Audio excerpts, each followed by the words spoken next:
As the day gently fades and the world outside softens into a quiet stillness, we invite you to settle into a space of calm repose. Allow your mind to drift peacefully as we embark on a journey through the intricate tapestry of a remarkable life. Tonight our focus turns to a figure whose existence was marked by profound transformation and an unyielding search for truth, Malcolm X. We will not rush through the narrative, nor will we seek to stir the senses with dramatic pronouncements. Instead, we shall unfold his story with a gentle hand, much like turning the pages of an ancient, well-worn book. Each chapter, each segment of his experience, will be presented with a quiet reverence, allowing the contours of his journey to emerge slowly, patiently, in the soft luminescence of thoughtful contemplation. This is an invitation to observe, not to react, to listen, not to judge. We will trace the path of a young man born Malcolm Little, through the crucible of his early years, the challenges of his adolescence, and the profound shifts in perspective that would ultimately define his legacy. His life was a testament to the capacity for change, a continuous evolution shaped by personal experience and the broader currents of history. As we move through the decades, from the rural landscapes of his birth to the bustling urban centres where his voice would resonate, we will approach each moment with an even temper, acknowledging the complexities without seeking to simplify them. The aim is to create an environment where the weight of historical detail can rest lightly, allowing for a deep restorative engagement with the past. Consider this an opportunity to simply absorb, to let the narrative wash over you, providing a tranquil backdrop for rest. The story of Malcolm X is one of profound significance, a life that continues to invite reflection. Tonight, however, we approach it not as a call to action, but as a gentle lullaby of history, guiding you towards a restful slumber as the quiet narrative unfolds. Allow your thoughts to settle, your breath to deepen, and prepare to drift into the quiet observation of a life lived with unwavering intensity and deep conviction. Our gentle journey through time now brings us to a quiet summer day in the year 1925. It was then, within the unassuming embrace of Omaha, Nebraska, that a new life began. On May 19th, a child was born, and he was given the name Malcolm Little. This was his beginning, a simple, unadorned arrival into the world, before the complexities and challenges of life had yet to leave their indelible marks. Imagine for a moment the quiet hum of that particular day. The sun would have risen over the plains, casting long shadows just as it does today. For this infant, the world was a canvas yet to be painted, a story yet to be written. There was an initial innocence, a pristine state of being, before the external forces of society, prejudice, and personal struggle began to exert their profound influence. His parents, Earl Little and Louise Norton Little, welcomed him into their lives. Earl, a Baptist minister and an ardent follower of Marcus Garvey's Black nationalist movement, carried with him a deep sense of purpose and a desire for black liberation. Louise, of Grenadian heritage, was a thoughtful and educated woman, who often served as the scribe for her husband's organisational efforts. Their hopes for their children, including young Malcolm, would have been woven into the fabric of their daily lives, simple aspirations for well-being and opportunity in a world that often offered little of either. At this nascent stage, Malcolm Little was simply a child, a new addition to a growing family. The weight of his future, the powerful voice he would one day command, and the transformative impact he would have on the course of history were all yet dormant. He was merely an infant, experiencing the world through the quiet wonder of new senses, held within the arms of his parents. This early period was a fleeting moment of calm before the gathering storms, a tender prelude to a life that would eventually unfold with remarkable intensity and purpose. We observe this beginning with a quiet understanding, acknowledging the foundational elements that would subtly, yet powerfully, shape the man he was destined to become.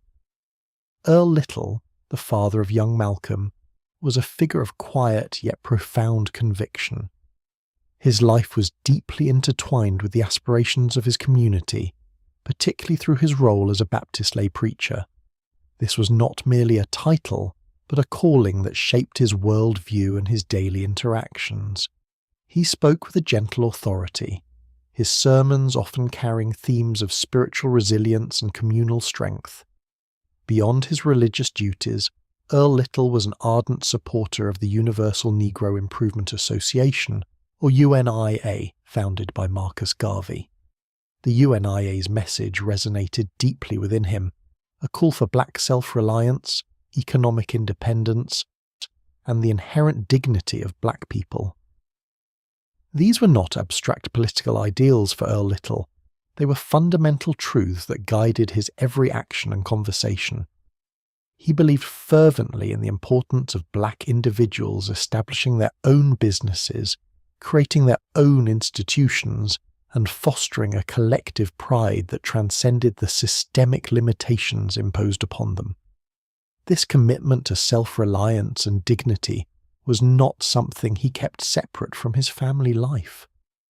Instead, these principles subtly permeated the atmosphere of the Little household.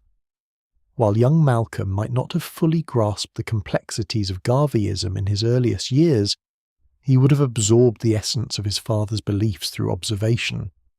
The quiet strength Earl embodied, the unwavering conviction in the face of adversity, and the consistent articulation of black pride would have been a constant presence. One might imagine evenings in the Little home, not necessarily filled with overt political lectures for the children, but rather with the steady undercurrent of a father's deep belief. Earl Little's dedication manifested in his demeanour, in the way he carried himself, and in the principled stand he took within his community. It was a subtle form of education, a silent transmission of values that emphasized the importance of self-respect and the pursuit of justice. These early exposures, absorbed almost unconsciously, formed a quiet but significant foundation in Malcolm's formative years, shaping an understanding of identity and purpose long before he could articulate it himself. The echo of his father's convictions would resonate throughout his life, even in unexpected ways. While Earl Little brought fervent conviction, Louise Norton Little, Malcolm's mother, contributed a deep intellectual strength and a quiet, enduring resilience to the family. Born in Grenada, her background was marked by education and a broader worldliness than many around her. She possessed a keen mind, a thoughtful disposition, and a capacity for articulate expression. Her education was not merely a personal accomplishment, it made her a vital intellectual force within the Little household and within the broader Garveyite movement. Louise was not just a supporter of the UNIA, she was an active participant, contributing her writing skills to its publications. Her words helped shape the messages of self-reliance and racial pride that the organization sought to disseminate. This intellectual engagement was a significant aspect of her identity, reflecting her commitment to the upliftment of her people and her ability to articulate complex ideas with clarity. She was a woman who thought deeply and expressed herself thoughtfully, a quiet but powerful presence. However, Louise's life was also touched by the complex and often painful realities of racial prejudice in America. Her lighter skin, a result of her heritage, presented a particular set of challenges and complexities in a rigidly segregated society that often imposed arbitrary distinctions based on appearance. While it might have offered certain superficial advantages in some contexts, it also placed her in an ambiguous position, sometimes subject to suspicion from both within and outside the black community. This experience of navigating the nuances of colour and identity in a prejudiced world required a specific kind of resilience. Her quiet strength was not always outwardly demonstrative, but it was profoundly present. She managed a growing family, supported her husband's activism, and contributed her own intellectual labour, all while contending with the societal pressures of the era. The struggles she faced, both external and internal, would have been observed by her children, subtly shaping their understanding of the world and the intricate workings of race and identity. Louise Little's resilience was a constant, a quiet anchor in a world that was often turbulent and unforgiving. Her intellect and her enduring spirit were gifts she imparted, not always through direct teaching, but through the very fabric of her being and her quiet determination to navigate life with dignity and purpose. The early years of Malcolm Little's life were characterized by a series of quiet migrations, each move a hopeful step taken by his parents in their quest for a more stable and dignified existence. From Omaha, Nebraska, where Malcolm was born, the family soon relocated, seeking new ground. Their journey was not driven by restlessness, but by a profound desire to find a place where a black family, particularly one so deeply committed to black empowerment, could plant roots and thrive without constant harassment. The initial move brought them to Milwaukee, Wisconsin. This transition was part of a larger pattern of internal migration among black Americans during the early 20th century, indeed as many sought to escape the overt racism and limited opportunities of the Deep South, and indeed other regions, for what they hoped would be better prospects in northern and midwestern cities. For the Little family, each move represented a fresh start, a renewed hope that in a new community they might encounter less resistance to Earl's Garveyite message and less prejudice in their daily lives. However, Milwaukee, like Omaha, presented its own set of challenges, and the search for sanctuary continued. The family eventually moved again, this time settling in Lansing, Michigan. This was not a move of grand ambition, but rather a quiet, persistent pursuit of a simple aspiration: to live with peace and respect. They sought a community where their children could grow up in safety, where Earl could preach his message without immediate threat, and where Louise could nurture her family in relative tranquility.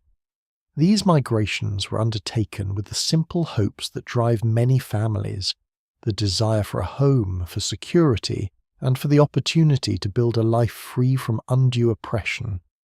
Each packed box, each farewell to a temporary dwelling, was imbued with a quiet optimism that the next destination would be the one that finally offered the stability they so deeply craved. They were searching for a patch of ground where dignity was not constantly under assault, where the colour of their skin did not automatically invite hostility. In Lansing, they hoped to find a more welcoming environment, a place where their children, including young Malcolm, could experience a semblance of normalcy. The aspirations were modest yet profound: a steady livelihood, a safe home, and the freedom to express their beliefs without fear. This quiet quest for stability, amidst a turbulent racial landscape, defined these early years, shaping the very foundation upon which Malcolm's later experiences would be built. The hope for a dignified existence was the silent engine behind each relocation.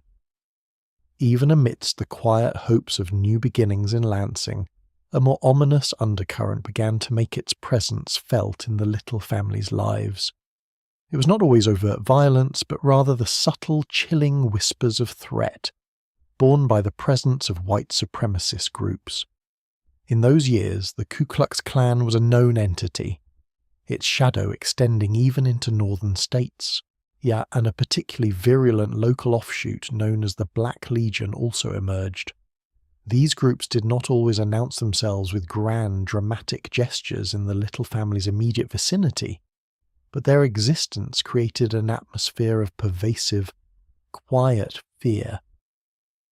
For Earl and Louise, parents raising a young family, this meant a constant vigilance. Every unfamiliar car, every unusual sound in the night carried a potential weight of menace. The simple act of living became intertwined with a heightened awareness of danger. Young Malcolm, though perhaps not fully understanding the nuances of the hatred, would have absorbed this unspoken tension from his parents. Children often perceive the anxieties of their caregivers long before they grasp their causes. The quiet discussions between Earl and Louise, the glances exchanged, the unspoken warnings all contributed to an early understanding that the world outside their home held a distinct and often hostile element. The presence of the clan and the Black Legion was a stark reminder that even in their search for dignity and stability, the family could not entirely escape the deeply entrenched racial animosity of the era. It was a constant low hum of potential threat, an invisible wall of prejudice that could at any moment become frighteningly real. This underlying tension was a persistent feature of their existence, shaping their daily routines and influencing their interactions with the wider community. It was not about specific dramatic encounters at this stage, but rather the knowledge that such groups existed, that their ideology was active, and that their targets were often black families like their own. This awareness instilled a form of quiet caution, a continuous assessment of their surroundings, and an understanding that their very presence, their commitment to black self-reliance, was perceived as a challenge by some. This constant vigilance became an integral part of Malcolm's earliest memories, a silent lesson in the precariousness of their existence. The quiet fears that had settled around the little family in Lansing tragically manifested themselves in a devastating act. One night the family home was consumed by fire. It was not a sudden explosion of violence, but a more insidious destruction, a quiet conflagration that erased their physical sanctuary. Malcolm, still very young, would remember the event with a visceral clarity. Near the flickering orange glow against the night sky, the acrid smell of smoke, and the frantic scramble to safety. This was more than just the loss of a building. It was the sudden shattering of a perceived security.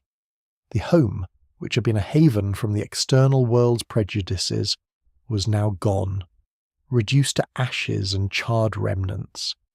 The quiet despair that followed was palpable, especially for Earl and Louise, who had worked tirelessly to provide a stable environment for their children. All their efforts, their meagre possessions, their sense of rootedness in that particular space vanished in the flames. The event left an indelible mark on Malcolm. The vivid memory of the burning house, and the subsequent understanding that it was not an accident, but an act of deliberate malice, became a profound childhood trauma, and it cemented the idea that their very existence was challenged, that the threats they felt were indeed real and capable of inflicting immense harm. The vulnerability they experienced in the aftermath was stark. They were left with nothing but the clothes on their backs and the bitter knowledge that their home had been intentionally destroyed. This act of arson underscored the pervasive nature of racial hatred they faced. It was a physical manifestation of the threats whispered by groups like the Black Legion, leaving no doubt about the severity of the animosity directed towards them. The loss of the house forced the family to confront a raw, exposed feeling of insecurity. There was no longer a solid structure to return to, no familiar walls to offer comfort. In the quiet aftermath, the practicalities of finding new shelter and rebuilding their lives were immense. But beyond the logistical challenges, there was a deeper wound. The psychological impact of knowing their sanctuary had been invaded and destroyed. This event became a chilling chapter in Malcolm's early life, a stark lesson in the fragility of peace and the harsh realities of racial antagonism. It etched a deep sense of loss and vulnerability into his developing consciousness, shaping his understanding of the world around him. The anxieties that had long shadowed the Little family deepened considerably in 1931 with the death of Earl Little. His passing was shrouded in mystery and controversy, leaving a lasting scar on his family. Officially, his death was attributed to a streetcar accident. He was found deceased, his body reportedly severed, on the streetcar tracks. However, for Louise and her children, this official explanation never truly resonated. They believed, with a profound and persistent conviction, that Earl's death was not accidental, but rather a deliberate act perpetrated by white supremacists. This belief was deeply rooted in the continuous threats and harassment the family had endured. The burning of their home had already demonstrated the extent of the animosity they faced. To them, the streetcar incident felt like another tragic consequence of the racial hatred that permeated their lives.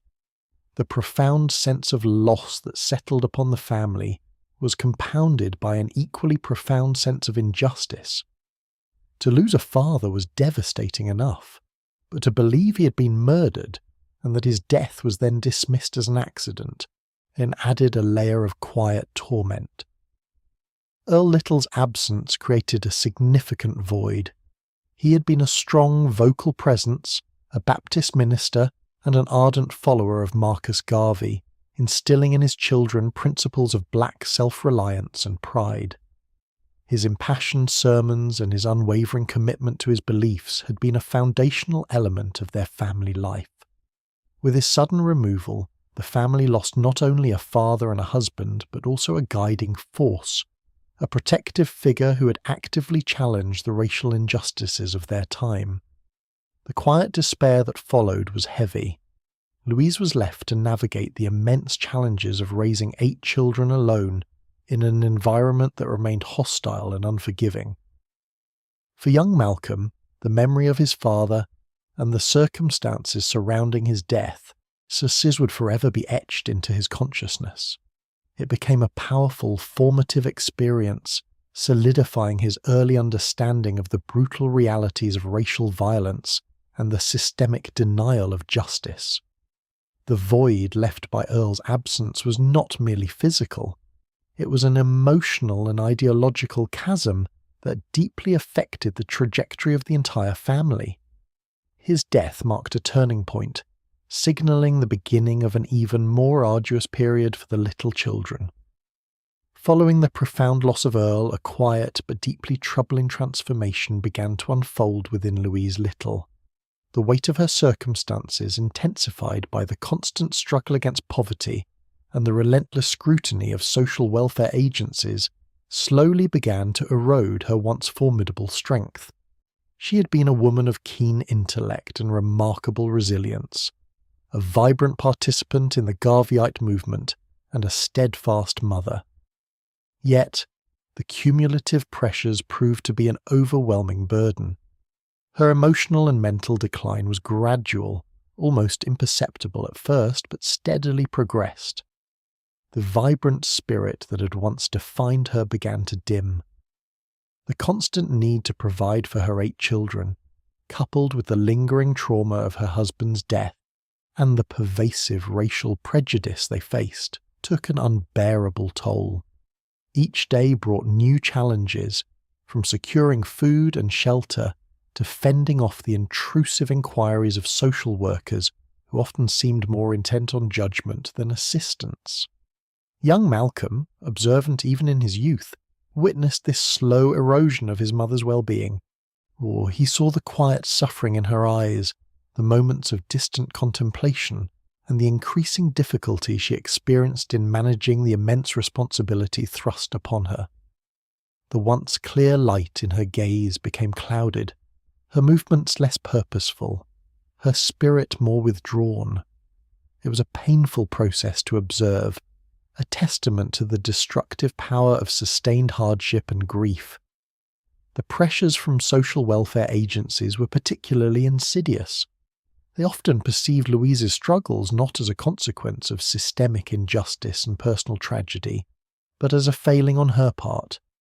Their interventions, intended to offer support, often felt like an invasion, further isolating her and eroding her sense of autonomy.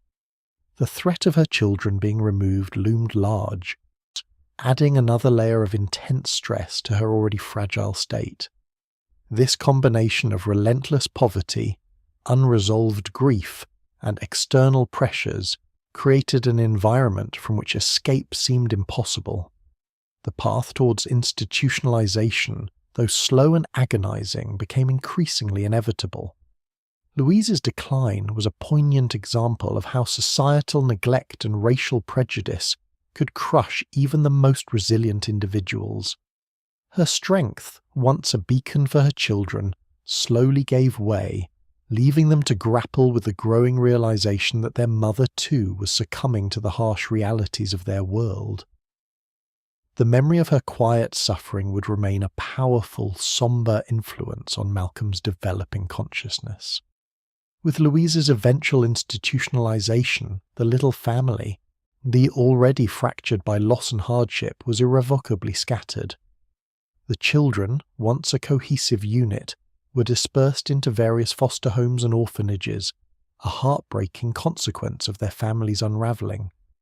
This separation marked a new, unsettling chapter in Malcolm's young life, characterised by instability and the quiet feeling of being perpetually out of place. Malcolm's journey through the foster care system led him to reside with different white foster families. Each new home presented a fresh set of unspoken rules and cultural norms, often subtly distinct from the upbringing he had known. In these environments, he was an observer, a quiet presence absorbing the rhythms of lives that were not his own. There was a constant gentle hum of difference, a feeling of being an invited guest rather than an intrinsic member of the household. He experienced a polite distance, a careful cordiality that, while not overtly hostile, underscored his status as an outsider. The families, often well-intentioned, provided for his physical needs, offering food and shelter. Yet, the warmth of true belonging, the deep understanding that comes from shared heritage and experience, remained elusive. He moved through these homes with a quiet adaptability, always watchful, always learning. It was during this period that Malcolm began to perceive subtle racial dynamics, often unspoken but deeply felt. He noticed the differences in how he was treated compared to the biological children of his foster parents, or to other white children in the community. These were not always overt acts of prejudice, but rather nuances in expectation, in the allocation of attention, or in the ways his presence was acknowledged. He might be praised for academic achievement in a way that felt slightly detached, or his physical appearance might be commented upon with an air of curiosity rather than simple affection. He became acutely aware of his own distinctness, not just as an individual, but as a black child in predominantly white settings. The world outside his foster homes often mirrored these subtle dynamics, reinforcing a sense of being observed, evaluated and categorized based on his race. He began to internalize these observations, storing them away, slowly building a nascent understanding of the societal structures that shaped his existence. The experience of being placed with the Swirlin family in Lansing, and later with the Gohannas, provided him with stability for a time. Yet even within these structured environments, the underlying current of his racial identity in a white world was a constant, if quiet, presence. The scattering of his siblings, the loss of his mother's consistent presence, and his immersion in these new, unfamiliar worlds contributed to a profound sense of dislocation, shaping his developing worldview with each passing, quiet day. Despite the profound dislocations and emotional turmoil of his early years, a quiet glimmer of promise emerged in Malcolm's academic journey. From a young age, he demonstrated a keen intelligence and an innate curiosity, qualities that found a natural outlet within the structured environment of school. His mind was observant, absorbing details and connections that others might overlook, a trait undoubtedly honed by his experiences as an outsider. During his elementary school years, particularly while residing in Lansing, Michigan, Malcolm excelled. He applied himself diligently to his studies, often finding solace and a sense of accomplishment within the classroom. His grades were consistently high, reflecting a genuine aptitude for learning and a quiet engagement with the subjects presented. He absorbed information readily, demonstrating a quick grasp of concepts and an ability to articulate his understanding with clarity. His teachers often noted his intelligence, recognizing a potential that was both evident and perhaps somewhat understated. He was not a boisterous student, but rather one who listened intently, processed deeply, and responded thoughtfully. This period represented a brief but significant phase where the academic world offered a degree of validation and a sense of purpose that was often absent in his turbulent personal life. The quiet satisfaction of mastering a new concept, or of receiving recognition for his efforts, provided a subtle anchor in his shifting existence. He enjoyed reading, finding in books not just stories, but pathways to understanding the world beyond his immediate circumstances. His vocabulary grew, his understanding of history and geography expanded, and his innate analytical abilities were gently nurtured. This early academic success suggested an untapped potential, a capacity for intellectual growth that, under different circumstances, might have led him down a more conventional educational path. The classroom, for a time, offered a sanctuary, a place where his mind could engage with ideas and where his abilities were acknowledged, at least on the surface. He was a bright student, capable of grasping complex ideas and articulating them with a precision that belied his young age and difficult background. This period of academic promise hinted at the powerful intellect that would later define his public life, a mind capable of deep thought and articulate expression, even as the seeds of future disillusionment were already being sown. His time at West Junior High School, where he was one of the few black students, further showcased this academic acumen. He was elected class president, a testament to his quiet leadership qualities and the respect he garnered from his peers, regardless of race. This achievement, however fleeting, underscored his capacity to connect with others and to excel even in unfamiliar social landscapes. It was a moment of recognition, a brief affirmation of his inherent capabilities before external forces began to redirect his trajectory. The quiet promise of Malcolm's early academic success was abruptly shattered by a pivotal encounter, a moment that would resonate deeply and reshape his understanding of his place in the world. It occurred during his time at West Junior High School, a period where his intelligence continued to shine and his aspirations began to take clearer form. He harbored a genuine desire to become a lawyer, a profession that appealed to his analytical mind and his burgeoning sense of justice. It was a goal born from his natural aptitude for language, debate, and his quiet observations of societal inequities. With this aspiration in mind, Malcolm sought guidance from one of his favourite teachers, a white man whom he respected. He expressed his desire to pursue a career in law, articulating his hopes for the future. The response he received, however, was not one of encouragement or gentle advice, but a stark and dismissive declaration. The teacher looked at him, a bright and capable young student, and uttered words that would echo with quiet devastation. "Malcolm, you've got to be realistic. A lawyer is no realistic goal for a nigger." These words, delivered with a casual certainty, were a crushing blow. They were not shouted in anger, but spoken with a paternalistic dismissiveness that carried immense weight. In that single moment, a door that Malcolm had quietly envisioned opening before him was slammed shut. The world, as interpreted by this figure of authority, was suddenly and sharply defined by a racial barrier that his intellect and ambition could not transcend. The impact was profound and immediate. It was a vivid and personal crystallization of the racial limitations he had already begun to perceive in more subtle ways. His academic achievements, his election as class president, his intelligence, none of these seemed to matter in the face of this blunt racial categorization. The teacher's words stripped away not just a career aspiration, but a measure of his dignity and potential. This encounter instilled a deep sense of disillusionment. It was a direct, unambiguous message that his race would dictate the boundaries of his ambition, regardless of his capabilities. The quiet devastation of that moment settled upon him, again solidifying a growing cynicism about the fairness of the system and the sincerity of those who claimed to guide him. The innocence of his academic promise began to fade, replaced by a profound understanding of racial injustice that was no longer abstract, but deeply personal and intensely felt.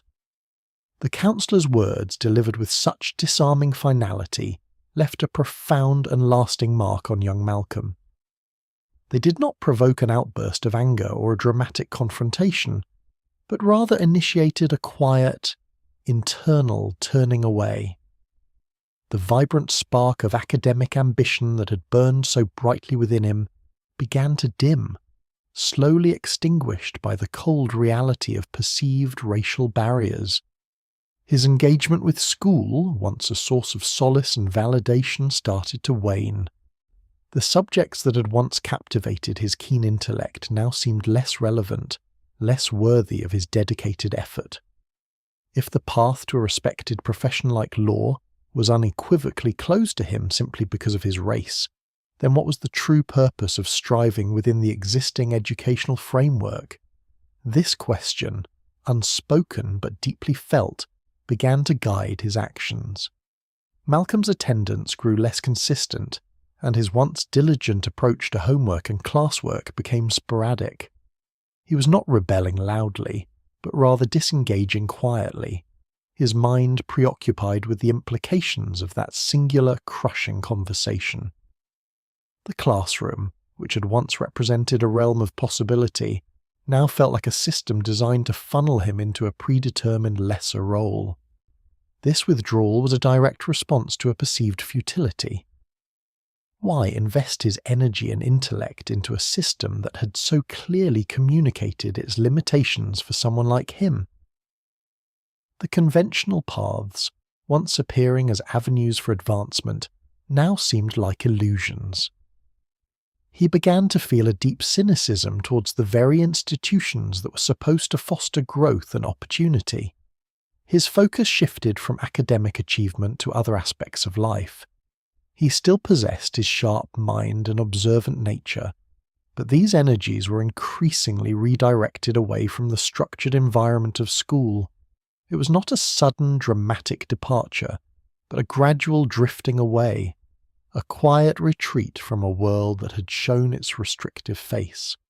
This internal shift marked a significant turning point. As Malcolm quietly began to forge his own understanding of reality, separate from the expectations and promises of the conventional world around him. The path he would eventually take would be unconventional, shaped by this early disillusionment and the quiet turning away from what he now perceived as a false promise. With the quiet disengagement from his academic pursuits now complete, a new chapter began to unfold for Malcolm. The landscape of rural Michigan, with its familiar constraints and the recent sting of dashed aspirations, was soon left behind. He journeyed eastward, drawn by the promise of a different existence, to the bustling city of Boston, where his half-sister, Ella Little Collins, resided.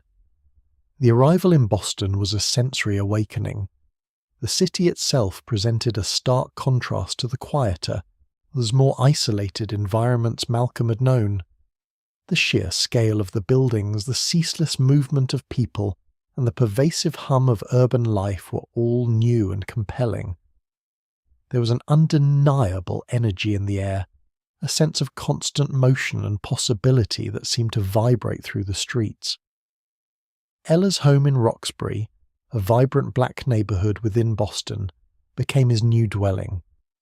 This community was unlike anything Malcolm had experienced before. It was a thriving hub of black life, rich with its own rhythms, social codes, and cultural expressions.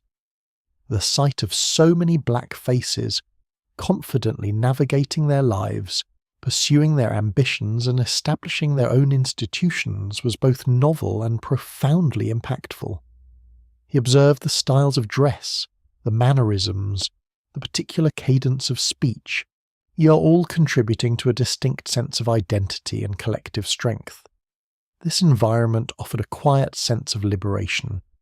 The overt racial hostilities he had witnessed and experienced in his earlier years seemed, at least initially, less pronounced here. While prejudice undoubtedly existed, the sheer concentration of black people in Roxbury created a buffer, a space where black culture and enterprise could flourish with a degree of autonomy. Malcolm absorbed it all with his characteristic observational intensity. He was no longer the isolated boy from Lansing, but a young man quietly taking in the intricate tapestry of urban black life. The initial excitement was palpable, a gentle wonder at the sheer variety of experiences and opportunities that seemed to exist within this new world. It was a slow, steady awakening to a different kind of life, one that promised a broader scope for self-discovery and a chance to redefine his path away from the disappointments of his past. The city, with its dynamic energy and vibrant community, began to subtly reshape his understanding of the world and his place within it. In the bustling expanse of Boston, Ella Little Collins emerged as a pivotal figure in young Malcolm's life. She was more than just a half-sister offering a place to stay. She represented a stable anchor in a world that had often felt adrift. Ella possessed a quiet yet formidable strength. She was an independent woman, firmly established within the Roxbury community, with her own business ventures and a respected standing. Her presence exuded a self-reliance that Malcolm had long admired, a quality that resonated deeply with the lessons instilled by his own parents. Ella's home provided not only shelter, but also a sense of order and security that had been largely absent during Malcolm's turbulent adolescence. Her household was well maintained, her affairs meticulously managed, and her demeanour consistently composed. This steady environment offered a stark contrast to the emotional upheavals and uncertainties he had endured in the foster care system and the preceding years. Within her sphere, Malcolm found a quiet reassurance, a grounding presence that allowed him to observe and absorb his new surroundings without immediate pressure or profound anxiety. Beyond providing stability, Ella subtly introduced Malcolm to a more sophisticated aspect of black urban life. She was a woman of substance, as connected to various social and political circles within Roxbury. Through her, Malcolm glimpsed a world where black individuals were not merely surviving, but thriving, exercising agency, and actively shaping their own destinies. He observed her interactions, her thoughtful decision-making, and her quiet authority. These observations were not dramatic lessons, but rather gentle exposures to a different model of black achievement and self-possession. Her influence was not exerted through direct instruction or forceful guidance, but rather through the steady example of her own life. She embodied a quiet dignity and an unwavering sense of purpose. Malcolm witnessed her navigating the complexities of urban existence with grace and resolve, providing a tangible illustration of how one could build a life of independence and respect within the confines of a segregated society. Ella's presence during this formative period in Boston was therefore less about explicit teaching and more about providing a steady guiding light, illuminating a path towards self-definition and resilience through her own quiet strength. With the steadying influence of Ella Collins providing a foundation, Malcolm began his quiet immersion into the vibrant yet often challenging street culture of Boston's Roxbury neighbourhood. This was not a sudden plunge, but a gradual absorption, much like a sponge slowly drawing in water. He moved through the avenues and side streets, an observant presence taking in the myriad sights and sounds. The rhythms of this new world were distinct from anything he had known in Michigan, or even within Ella's more refined household. He began to learn the unwritten codes of behaviour, the subtle gestures, and the particular cadences of speech that defined this milieu. It was a process of careful observation, a study of human interaction in a dynamic environment. He watched how individuals presented themselves, how they conversed, and how they navigated the intricate social hierarchies of the street. There was a certain style, a particular flair that resonated with him, offering a sense of belonging that had eluded him in his earlier years. Slowly, almost imperceptibly, Malcolm began to adopt elements of this new persona. His attire began to shift, reflecting the sharper, more fashionable styles favoured by the young men he encountered. His walk acquired a different rhythm, his posture a subtle confidence. This was not a conscious act of rebellion, but rather a quiet assimilation, a natural response to the powerful currents of his new surroundings.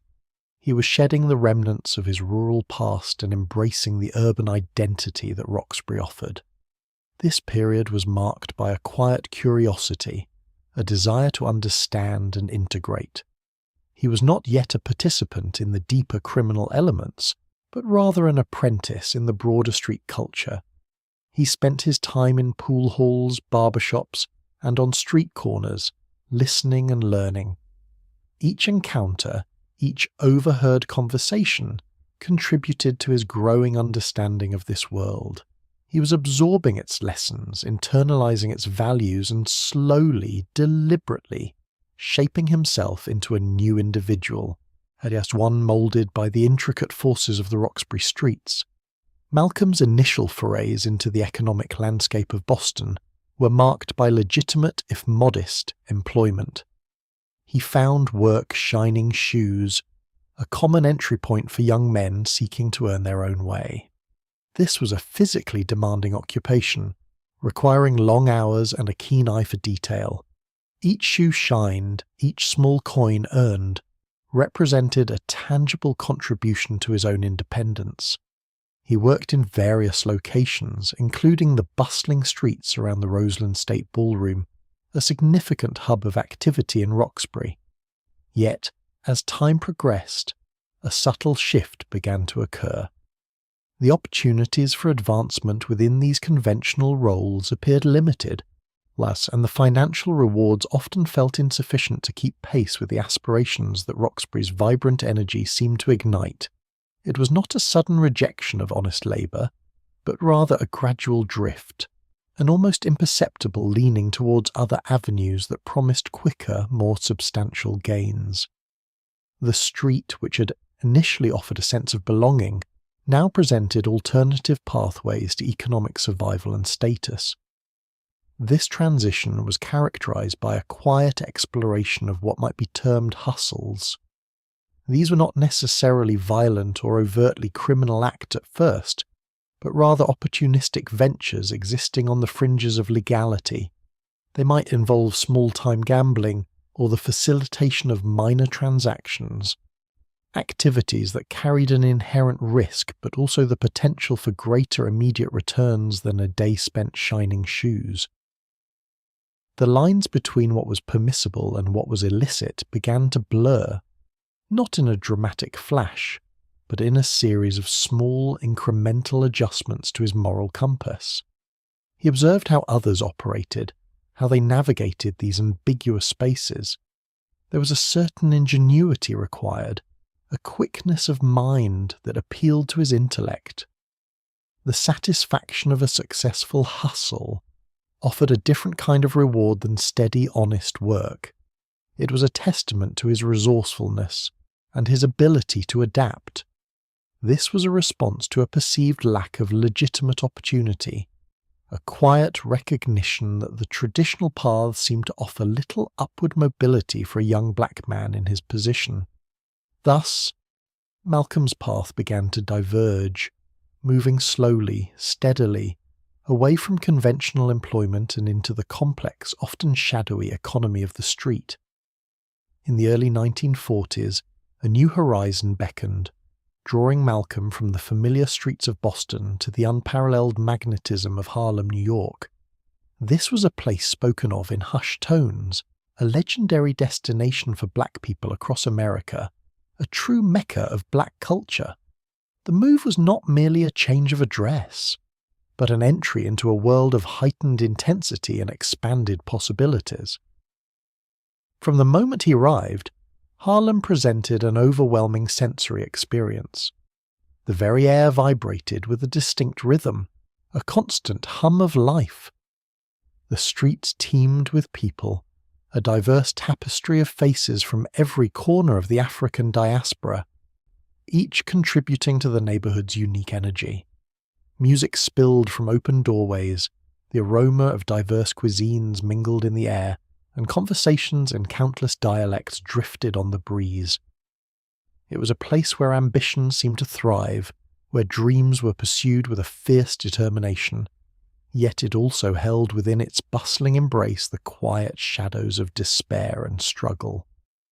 Malcolm found himself immediately immersed in this complex environment. He was no longer a newcomer to urban life, having absorbed the nuances of Boston street culture. But Harlem was a different scale altogether. It was a city within a city, a self-sufficient universe forged by generations of black resilience and creativity. Here, street life was not just an aspect of the environment. It was a dominant force, a complex ecosystem with its own rules, whole hierarchies, and opportunities. He observed the intricate dance of its inhabitants, the sharp-dressed hustlers, the eloquent speakers on street corners, the musicians, the artists, the working men and women. Harlem was a crucible where identities were forged and tested. It offered a profound education in the realities of urban black existence, a comprehensive lesson in both the triumphs and the tribulations. The anonymity of the crowd could be both liberating and isolating, providing cover for illicit activities while also demanding a constant vigilance. This deeper immersion into Harlem street life solidified his understanding of the interconnectedness of survival, identity, and the relentless pursuit of opportunity in a society that often denied it. The vibrant energy and the underlying currents of hardship created a compelling, inescapable force that continued to shape his evolving sense of self and his place within this grand, intricate urban tapestry. Amidst the ceaseless currents of Harlem, a new appellation began to attach itself to Malcolm: Detroit Red. This nickname was born of simple observation, a quiet acknowledgement of two distinct characteristics. His hair, with its noticeable reddish tint, stood out against the darker hues common in the community.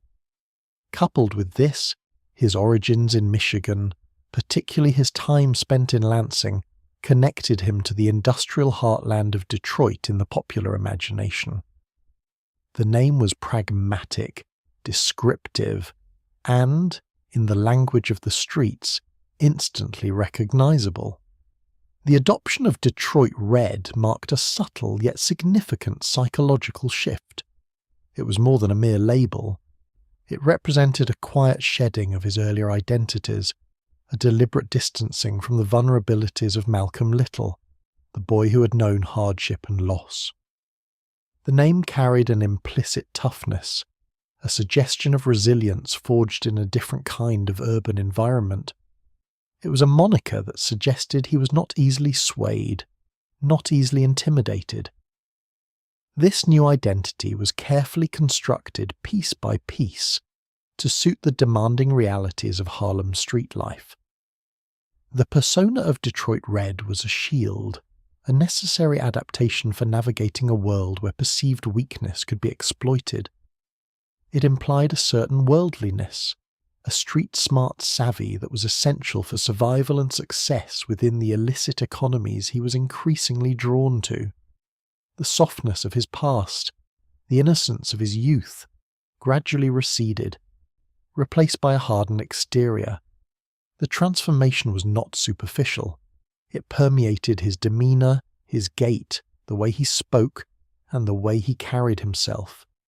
There was a quiet confidence, an almost imperceptible aura of self-possession that accompanied the name.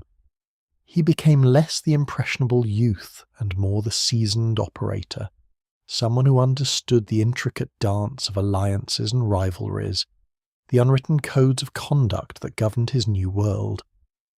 Detroit Red was a declaration, a statement of arrival. It signified a complete embrace of his chosen path, an acceptance of the risks and rewards that came with it. It was the identity he presented to the world, a carefully cultivated image that both protected him and propelled him deeper into the complex, often perilous landscape of urban underground life. This new name became synonymous with a particular set of skills and a determined resolve, signalling a profound internal shift that would continue to define his journey for years to come.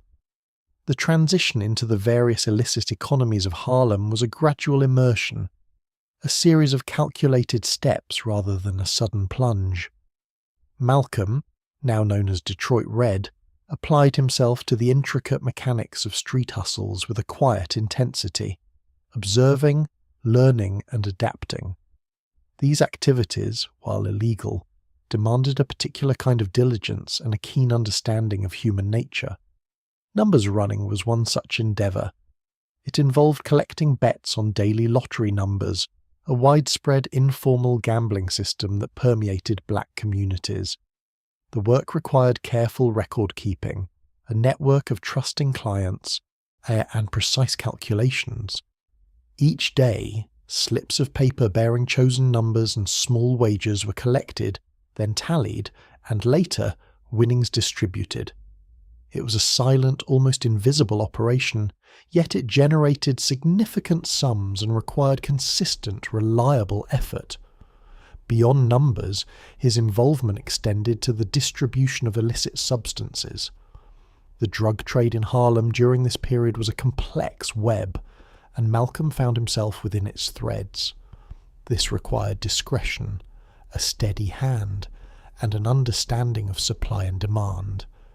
The transactions were often swift, conducted in hushed tones on street corners or in dimly lit establishments, always under the quiet watchfulness that characterized the environment. Pimping also became part of his repertoire. This particular hustle involved managing women who engaged in sex work, a role that demanded a blend of charm, manipulation, and a readiness to assert control. It was a business built on intricate social dynamics and the careful cultivation of loyalty, often through a mixture of protection and intimidation. The objective was to maintain order and maximize earnings, a constant balancing act. Petty theft completed the array of activities. This could range from shoplifting to more organized burglaries, often executed with small crews. These operations demanded careful planning, a quick assessment of risk, and the ability to execute quickly and disappear without drawing attention. Each act, no matter how small, carried the inherent danger of apprehension. Across all these ventures, a constant state of vigilance was paramount. Eyes were always scanning, ears always listening. The quiet calculations of risk versus reward were continuous. Every interaction, every transaction, every movement on the street was observed and processed. This sustained alertness was not born of panic, but of a calm, pragmatic understanding that survival and success in these clandestine economies depended entirely on one's ability to perceive and react to the subtle shifts in the environment. Amidst the quiet hum of Harlem street life and the subtle operations of its illicit economies, a distinct sartorial statement emerged, becoming synonymous with a generation of young black men. The zoot suit. This was not merely clothing. It was a carefully constructed aesthetic, a deliberate choice in a world that often sought to diminish and contain. The zoot suit, with its exaggerated proportions, spoke volumes without uttering a single word. Dennis featured high-waisted, wide-legged, tight-cuffed trousers, often called peg tops, that billowed before narrowing sharply at the ankle. The jacket, known as a coat or tunic, was equally dramatic, long and loose, with wide lapels and padded shoulders that created an imposing silhouette. Often, it was paired with a long watch chain that draped from the belt loop to the knee, and a wide-brimmed hat tilted just so. The fabrics were often vibrant, chosen for their ability to catch the eye. Bold plaids, pinstripes, or solids in rich, deep colours. The overall effect was one of flamboyant elegance, an undeniable presence. This was a direct contrast to the sombre, utilitarian clothing often dictated by wartime rationing and prevailing societal norms. In its very excess of fabric and style, the zoot suit quietly defied the austerity of the era. For young black men like Malcolm, donning a zoot suit was a form of self-expression, a claim to individuality and identity in a deeply segregated society. It was a visual declaration that they would not be invisible, that their presence was significant, and that they possessed a unique cultural flair. In a world where overt rebellion could carry severe consequences, the zoot suit offered a more subtle, yet powerful form of resistance. It projected an image of confidence, even swagger, a quiet defiance against the pressures of racial prejudice and economic hardship. The careful selection of tailoring, the meticulous attention to detail, and the confident carriage of the wearer all contributed to a statement of self-worth. It was a way to carve out a distinct space, and to assert a sense of belonging within one's own community, and to project an image of power and style that mainstream society often denied them. The zoot suit, therefore, was more than just fashion. It was a cultural artifact, a garment imbued with social meaning and quiet rebellion. As the streetlights of Harlem cast long, shifting shadows, Detroit Red found himself drawn deeper into the intricate web of urban life, where the lines between survival and self-destruction often blurred.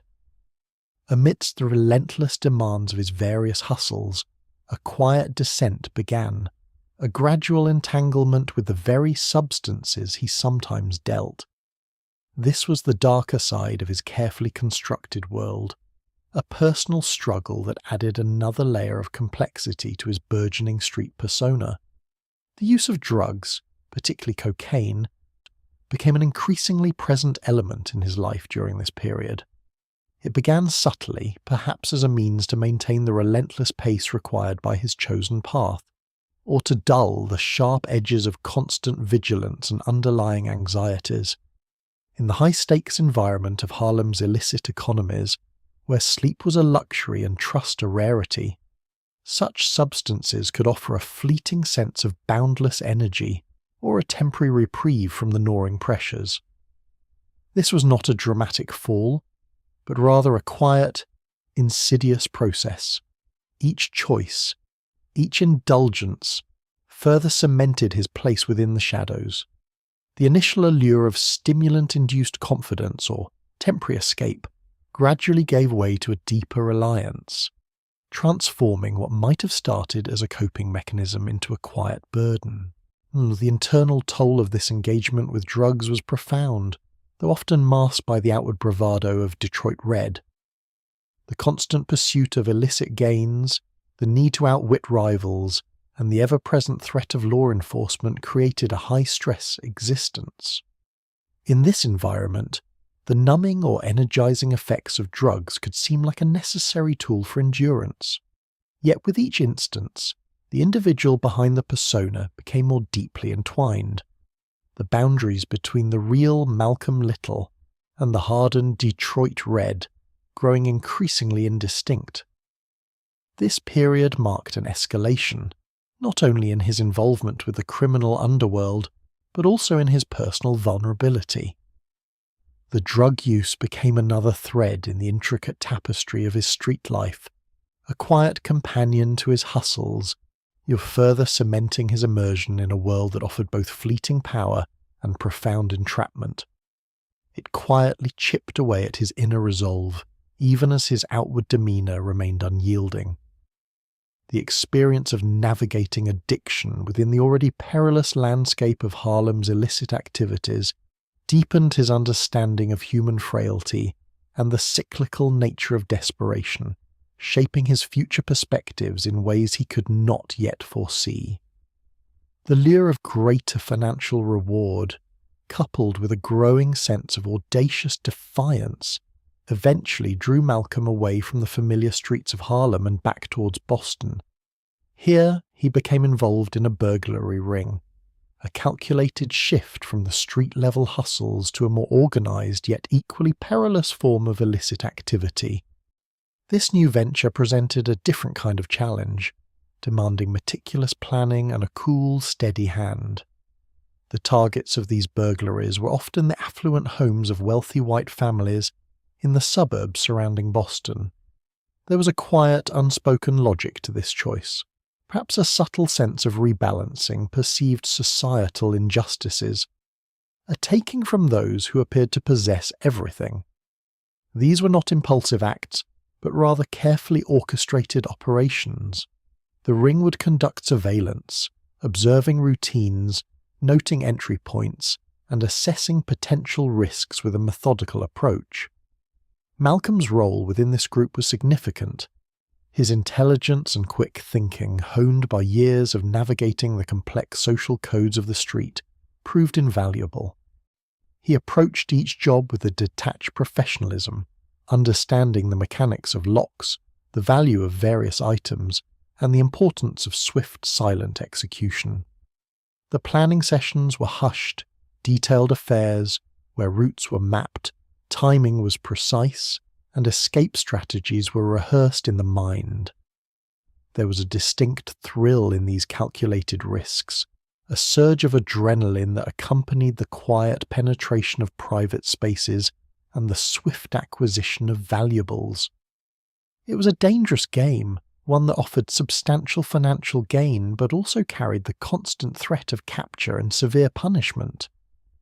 For Malcolm, it was a further immersion into a world outside conventional norms, a deepening of his commitment to a life lived on the margins.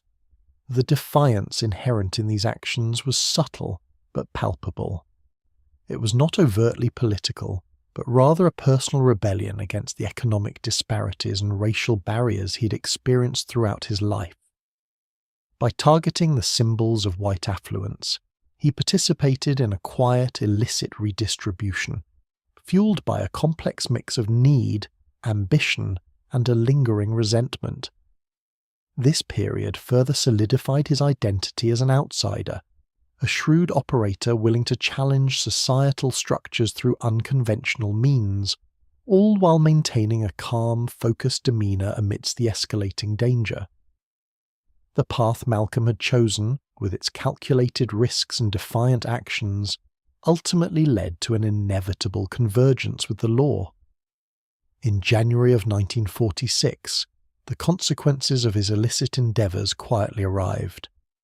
The arrest was not a dramatic, sudden event, but rather a culmination, a gentle closing of a chapter that had been building for some time. It unfolded without the theatricality often associated with such moments, but with a quiet, firm finality. The specific charges were larceny and breaking and entering, stemming from the Boston burglary ring. The careful planning, the silent entries, the swift departures, all of it had been observed, catalogued, and eventually traced. The authorities had been building their case with the same methodical patience that Malcolm and his associates had employed in their operations. The moment of capture itself was likely devoid of the sensationalism often portrayed in fiction. It was probably a mundane occurrence, perhaps a knock on a door, a quiet command, the cold click of handcuffs. There was no grand chase, no desperate struggle, just the quiet imposition of authority. For a man who had prided himself on his street acumen and his ability to evade detection, this moment represented a profound shift. The illusion of invincibility, meticulously constructed over years, began to dissipate. As the reality of his predicament settled in, a new kind of silence descended. The bustling energy of the street, the anxious anticipation of a job, the fleeting thrill of success, all receded, replaced by the stark, unyielding presence of the law. The dawning realization would have been gradual, a slow unfolding of the gravity of his situation. The freedom he had prized, the autonomy he had fought to maintain, was now undeniably lost. This arrest marked a quiet turning point. It was the end of his life as Detroit Red, the street hustler and professional burglar, the persona carefully cultivated and fiercely protected, yet now faced the harsh light of official scrutiny. The anonymity he had relied upon was shattered, replaced by a file, a record, a number. The journey that had taken him from Michigan to Boston and Harlem, through a landscape of illicit opportunity and self-invention, had now brought him to a stark, confined space.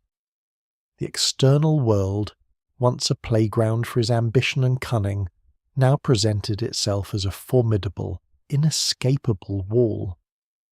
The path ahead, once defined by his own choices, would now be dictated by the impersonal machinery of the justice system.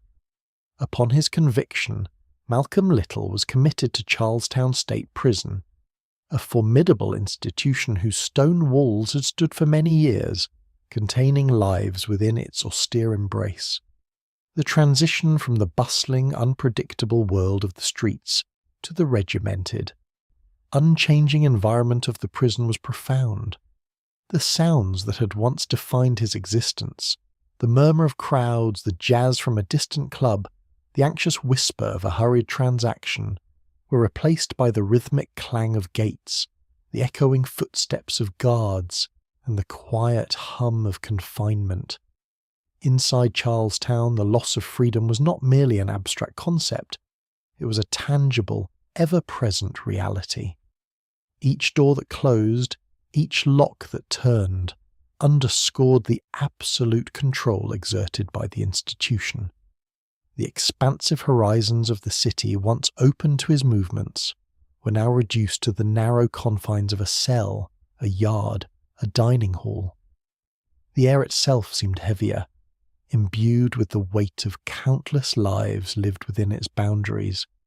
His new environment was stark, designed for function rather than comfort.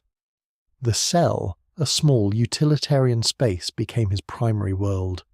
The cot, the toilet, the small writing surface, these were the sum total of his immediate possessions. The days were structured by bells and routines, each moment accounted for, each action prescribed.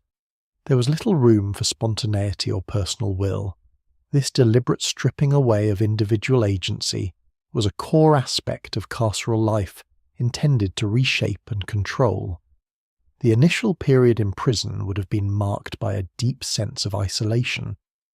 The vibrant connections of his former life, however illicit, were severed. The camaraderie of his associates, the fleeting intimacies, the constant interaction with a dynamic world, all were now distant memories. In their place, he faced a solitude that was both physical and psychological. This enforced quietude, however unwelcome, inevitably led to a form of introspection. With the external distractions removed, the mind was left to wander within its own chambers, to revisit past choices, to contemplate present circumstances, and to gaze into an uncertain future. The walls of Charlestown State Prison did not merely contain Malcolm's physical body. They also began to enclose his thoughts, forcing a confrontation with the trajectory of his life thus far. It was within this quiet, unyielding environment that the first subtle shifts in his perspective would begin to take root, a slow, almost imperceptible turning away from the path that had led him to this place. Within the confines of Charlestown State Prison, amidst the repetitive routines and the pervasive sense of enclosure, there existed a particular space that offered a different kind of refuge, the prison library. It was not a grand hall of learning, but a quiet room lined with shelves of books, offering a silent escape from the immediate realities of incarceration. For many, it represented a brief respite, a place where the mind could wander beyond the physical walls. Initially, Malcolm Little approached this sanctuary with a degree of reluctance, perhaps even indifference. His prior experiences with formal education had been largely negative, culminating in a dismissive interaction with a teacher that had steered him away from academic pursuits. The world of books had not been a significant part of his street life. His knowledge had been acquired through observation, through experience, through the sharp lessons of survival. The idea of quiet study held little immediate appeal compared to the dynamic energy he had once known. Yet, as the days turned into weeks and the monotonous rhythms of prison life settled in, the library began to draw him. The sheer expanse of time, once filled with frenetic activity, now stretched before him, demanding new ways to occupy the mind.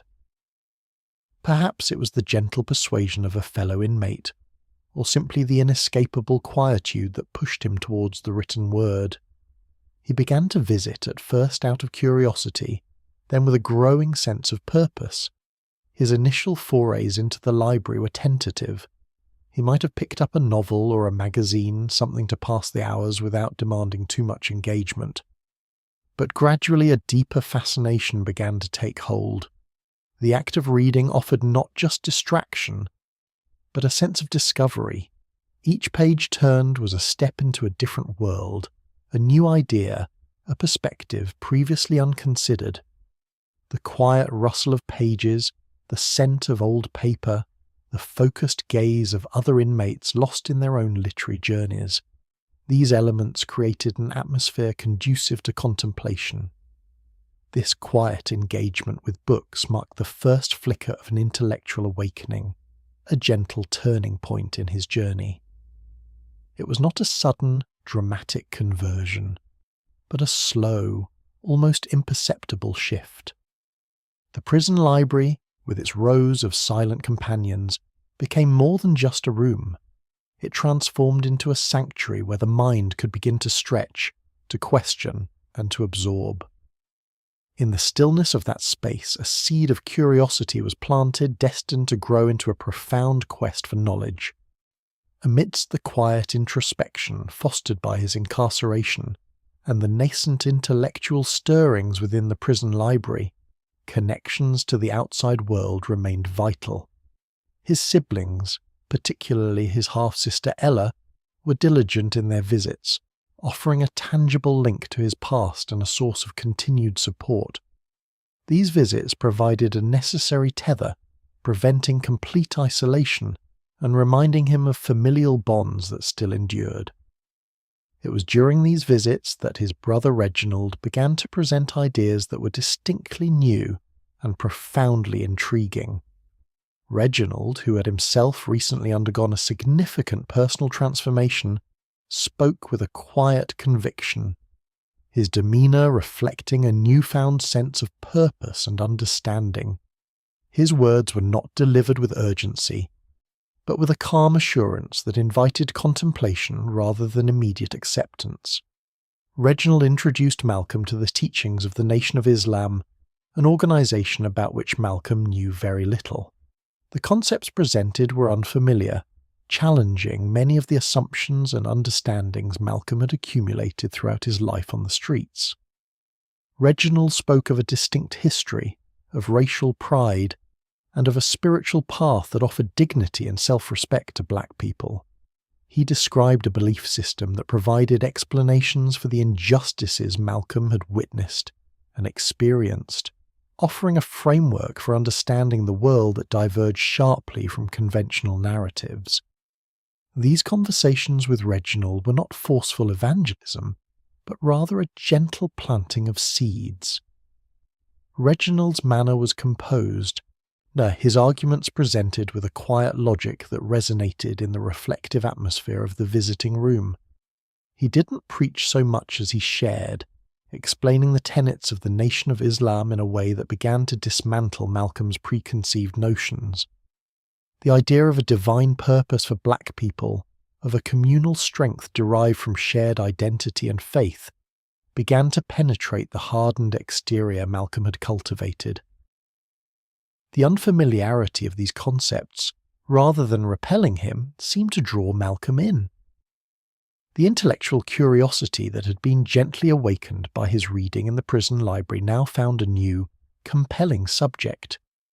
Reginald's words offered not merely a new religion, but a comprehensive worldview, a structure for understanding his own identity and place in a society that had often seemed chaotic and unjust. These quiet conversations with his brother Reginald marked the initial subtle introduction to the Nation of Islam, a pivotal moment that would gradually reshape the trajectory of Malcolm Little's life. The seeds of a new understanding, gently sown by Reginald, soon began to sprout through further communication from his other siblings. They too had embraced the teachings of the Nation of Islam and, through their letters, introduced Malcolm to the figure at the heart of this burgeoning movement, Elijah Muhammad. His name, previously unknown to Malcolm, now began to appear with increasing frequency, accompanied by excerpts of his sermons and explanations of his philosophy. These letters became a conduit, bringing the quiet authority of Elijah Muhammad's words into Malcolm's solitary cell. Though physically distant, Muhammad's voice, nor as transcribed and interpreted by his siblings, carried a profound resonance.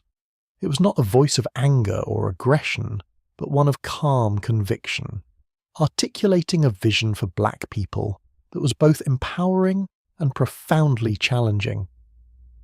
The teaching spoke of self-reliance, of racial dignity, and of a distinct spiritual and historical lineage that offered a new foundation for identity.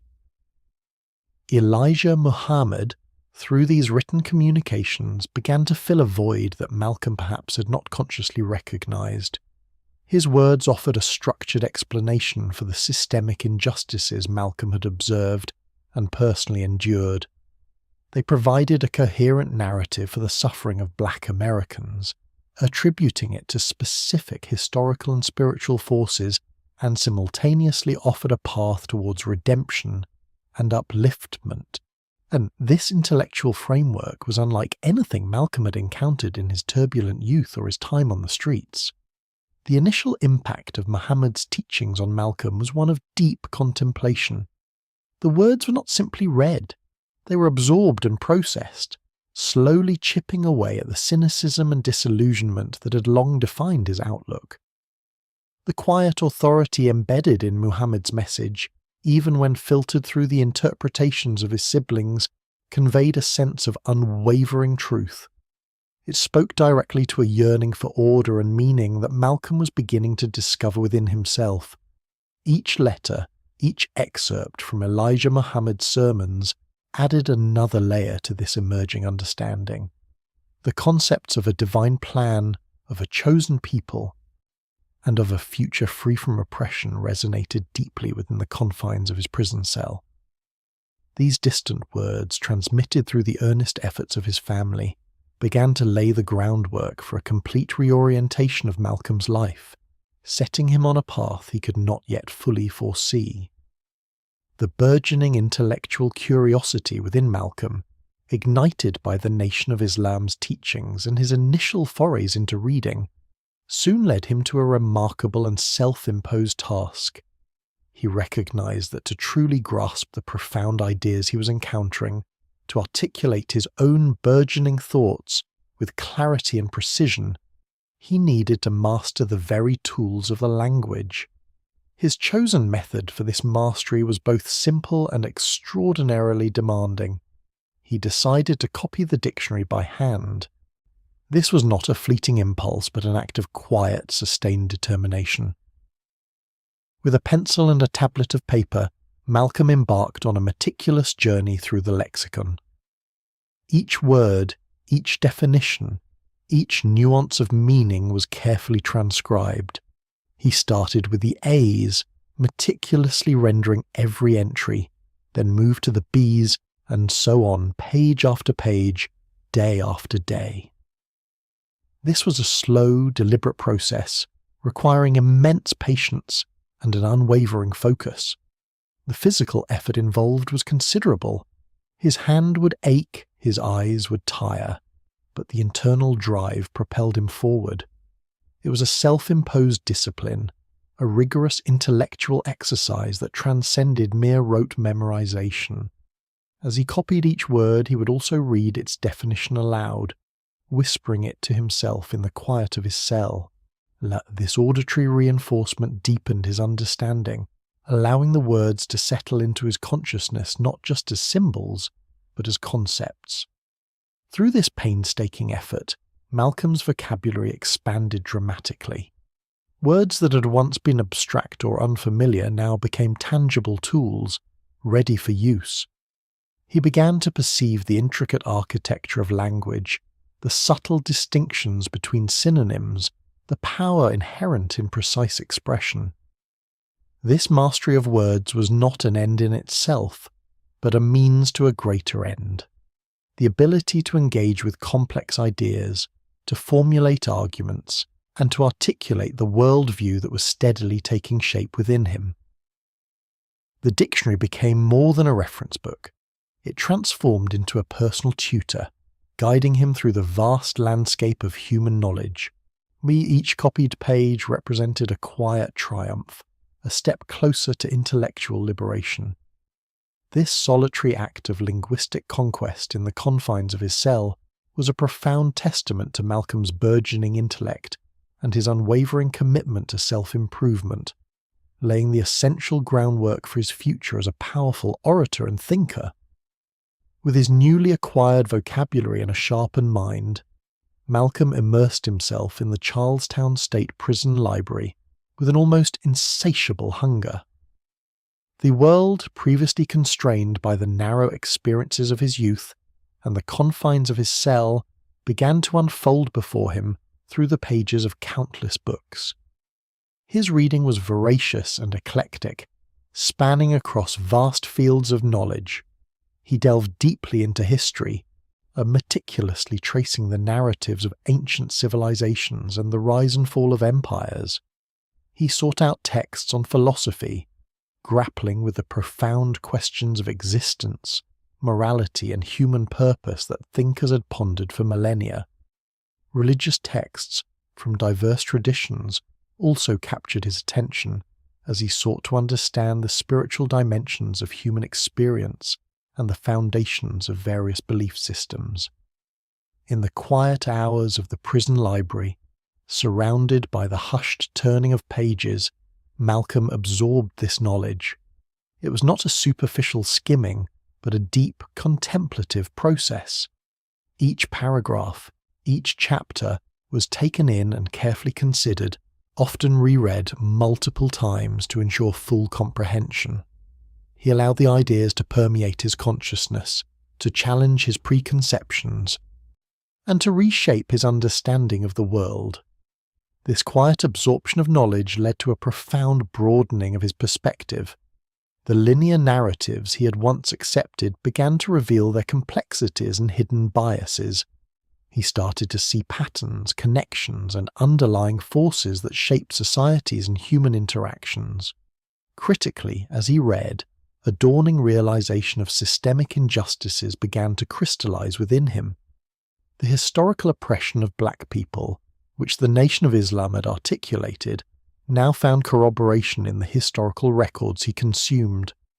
He saw how power structures had been built and maintained, often at the expense of marginalized groups. This period of intense reading and reflection marked a significant internal transformation.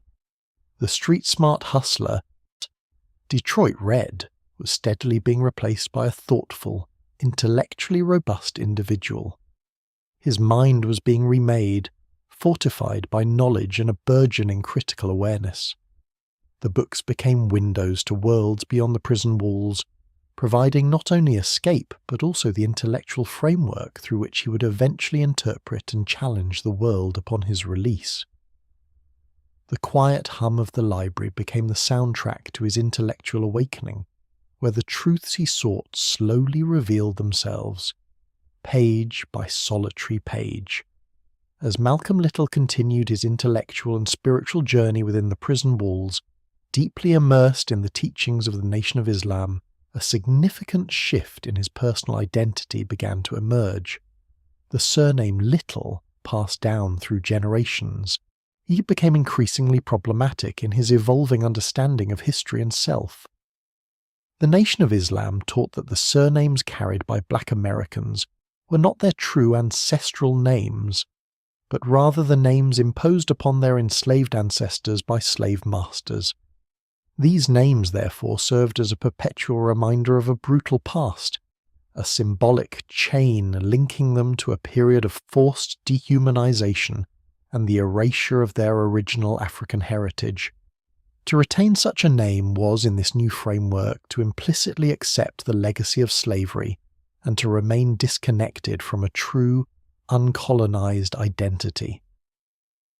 In this context, Malcolm Little made a quiet yet profoundly powerful decision. He chose to reject the surname Little. In its place, he adopted the letter X. This X was not merely a stylistic choice. It carried a deep and multifaceted significance. It symbolized the unknown, the lost African identity that had been stolen and obscured by the transatlantic slave trade. It represented the ancestral name that could no longer be traced, a void left by the systematic destruction of family lineages and cultural records. The adoption of X was a deliberate act of self-redefinition. It was a conscious severing of ties with the imposed identity and a reclamation of agency. By shedding the slave name, Malcolm was not only rejecting a personal label, but also making a broader statement about the collective experience of Black Americans.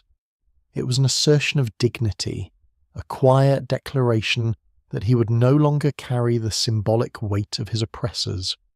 This transformation from Malcolm Little to Malcolm X was more than a change of name. It was an internal realignment. It marked a profound psychological and spiritual liberation, signalling his commitment to a new path, one rooted in self-respect, historical awareness, and a determined effort to forge an authentic identity. The X became a powerful emblem of this personal and ideological rebirth, a visible sign of his unwavering dedication to the principles of the Nation of Islam and his growing role within its ranks. It was a silent, yet resonant act of rebellion against the historical forces that had sought to define him and his people. After nearly 7 years of incarceration, a period marked by profound internal shifts and intellectual growth, the time for Malcolm X's release from prison finally arrived. In August of 1952, he was granted parole. The transition from the structured, confined world of the correctional facility back into the bustling free society was a quiet one, devoid of fanfare or dramatic pronouncements. Yet, for Malcolm X, it was a moment of immense personal significance, marking the true beginning of a fundamentally new existence. He emerged from the prison gates not as the troubled young man who had entered, but as a transformed individual. The Detroit Red persona, with its sharp edges and desperate hustles, had been shed. In its place stood Malcolm X, a man imbued with a deep sense of purpose and an unwavering direction. His years in confinement had not been lost. They had been meticulously utilized for self-improvement and spiritual cultivation. The world outside had continued its course, largely unaware of the silent revolution that had taken place within this particular inmate. For Malcolm X, however, the world itself had taken on new dimensions. His extensive reading and the teachings of the Nation of Islam had provided him with a comprehensive framework for understanding the societal structures, racial dynamics, and spiritual needs of his people. He now viewed his surroundings through a lens sharpened by historical knowledge and a newfound spiritual conviction. His release was not a return to old habits or familiar streets in the same way.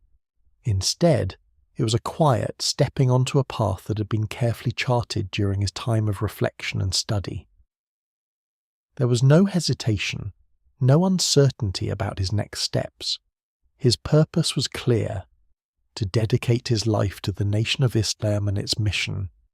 This new beginning was characterized by a profound sense of commitment, a quiet determination to live according to the principles he had so diligently absorbed. He quietly moved to Detroit, Michigan, to live with his eldest brother Wilfred. This relocation placed him closer to the burgeoning activities of the Nation of Islam, particularly its Temple No. 1. The outside world might have seen a recently paroled man, but those who knew him understood that a formidable and highly disciplined individual had re-entered society, ready to embark on a life of dedicated service and unwavering advocacy. His journey from incarceration to a defined sense of mission was now complete, setting the stage for the next phase of his extraordinary life. Upon his release and subsequent relocation to Detroit, Malcolm X immediately immersed himself in the life of the Nation of Islam's Temple No. 1. This was not merely a casual attendance, but a complete integration into the community that had, through his siblings, reached out to him during his incarceration. The temple offered an environment of quiet order, a stark contrast to the chaotic and unpredictable world he had navigated in his youth. Within the walls of Temple No. 1, Malcolm X found a structure that resonated deeply with his transformed self. There was a palpable sense of discipline, a collective commitment to a shared way of life. The members carried themselves with a quiet dignity, adhering to principles of cleanliness, self-respect, and moral rectitude. This environment provided a sense of stability and belonging that had been largely absent throughout much of his early life. The temple also served as a profound source of intellectual and spiritual nourishment. The teachings of the Honorable Elijah Muhammad, conveyed through lectures and study sessions, offered a comprehensive worldview that explained the historical plight of black people and presented a path towards spiritual and economic independence. For Malcolm X, who had spent years in prison voraciously seeking knowledge, these teachings were not just doctrines, but answers to long-held questions and a blueprint for collective upliftment. He absorbed every lesson, every sermon, with an intensity that reflected his deep commitment. The community at Temple No. 1 became a new kind of family, bound not by blood but by shared faith and a common purpose. Here, he found individuals who mirrored his own desire for self-improvement and racial consciousness. The daily rhythms of temple life, from prayer to study to communal work, fostered a sense of unity and collective strength. This period was characterized by a quiet dedication. Malcolm X was not yet a public figure. He was a diligent student, a committed follower, absorbing the tenets of the Nation of Islam and preparing himself for whatever role he might eventually play. The embrace of Temple No. 1 provided him with a solid foundation, a spiritual and intellectual home where his transformation could continue to deepen and solidify. It was within this quiet, ordered community that the seeds of his future leadership truly began to take root. Malcolm X's quiet dedication within Temple No. 1 did not go unnoticed. His intelligence, sharpened by years of self-study, combined with a natural charisma that had always been present, began to propel him forward within the Nation of Islam.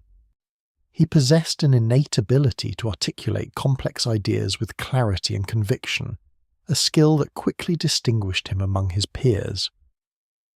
From his earliest opportunities to address small gatherings, it became evident that Malcolm X was a natural orator. His voice, deep and resonant, commanded attention without needing to resort to theatricality. There was a quiet confidence in his delivery, a steady gaze that conveyed sincerity, and an unwavering belief in the message he was imparting. He didn't preach with bombast, but with a reasoned intensity that drew listeners in. His words held a magnetic pull. He spoke directly and plainly, yet with an underlying intellectual rigor that was both challenging and deeply compelling. He had a gift for taking the teachings of Elijah Muhammad and translating them into relatable terms, or connecting them to the everyday experiences and frustrations of his audience. People listened intently, often nodding in quiet agreement, recognizing a truth in his voice that felt both profound and accessible. This powerful speaking ability, combined with his evident commitment and intellectual prowess, led to a rapid ascent within the Nation of Islam's hierarchy. He was entrusted with increasingly significant responsibilities, moving from student to teacher, from follower to minister. His rise was not marked by ambition in the conventional sense, but by a genuine desire to serve the cause he had so wholeheartedly embraced.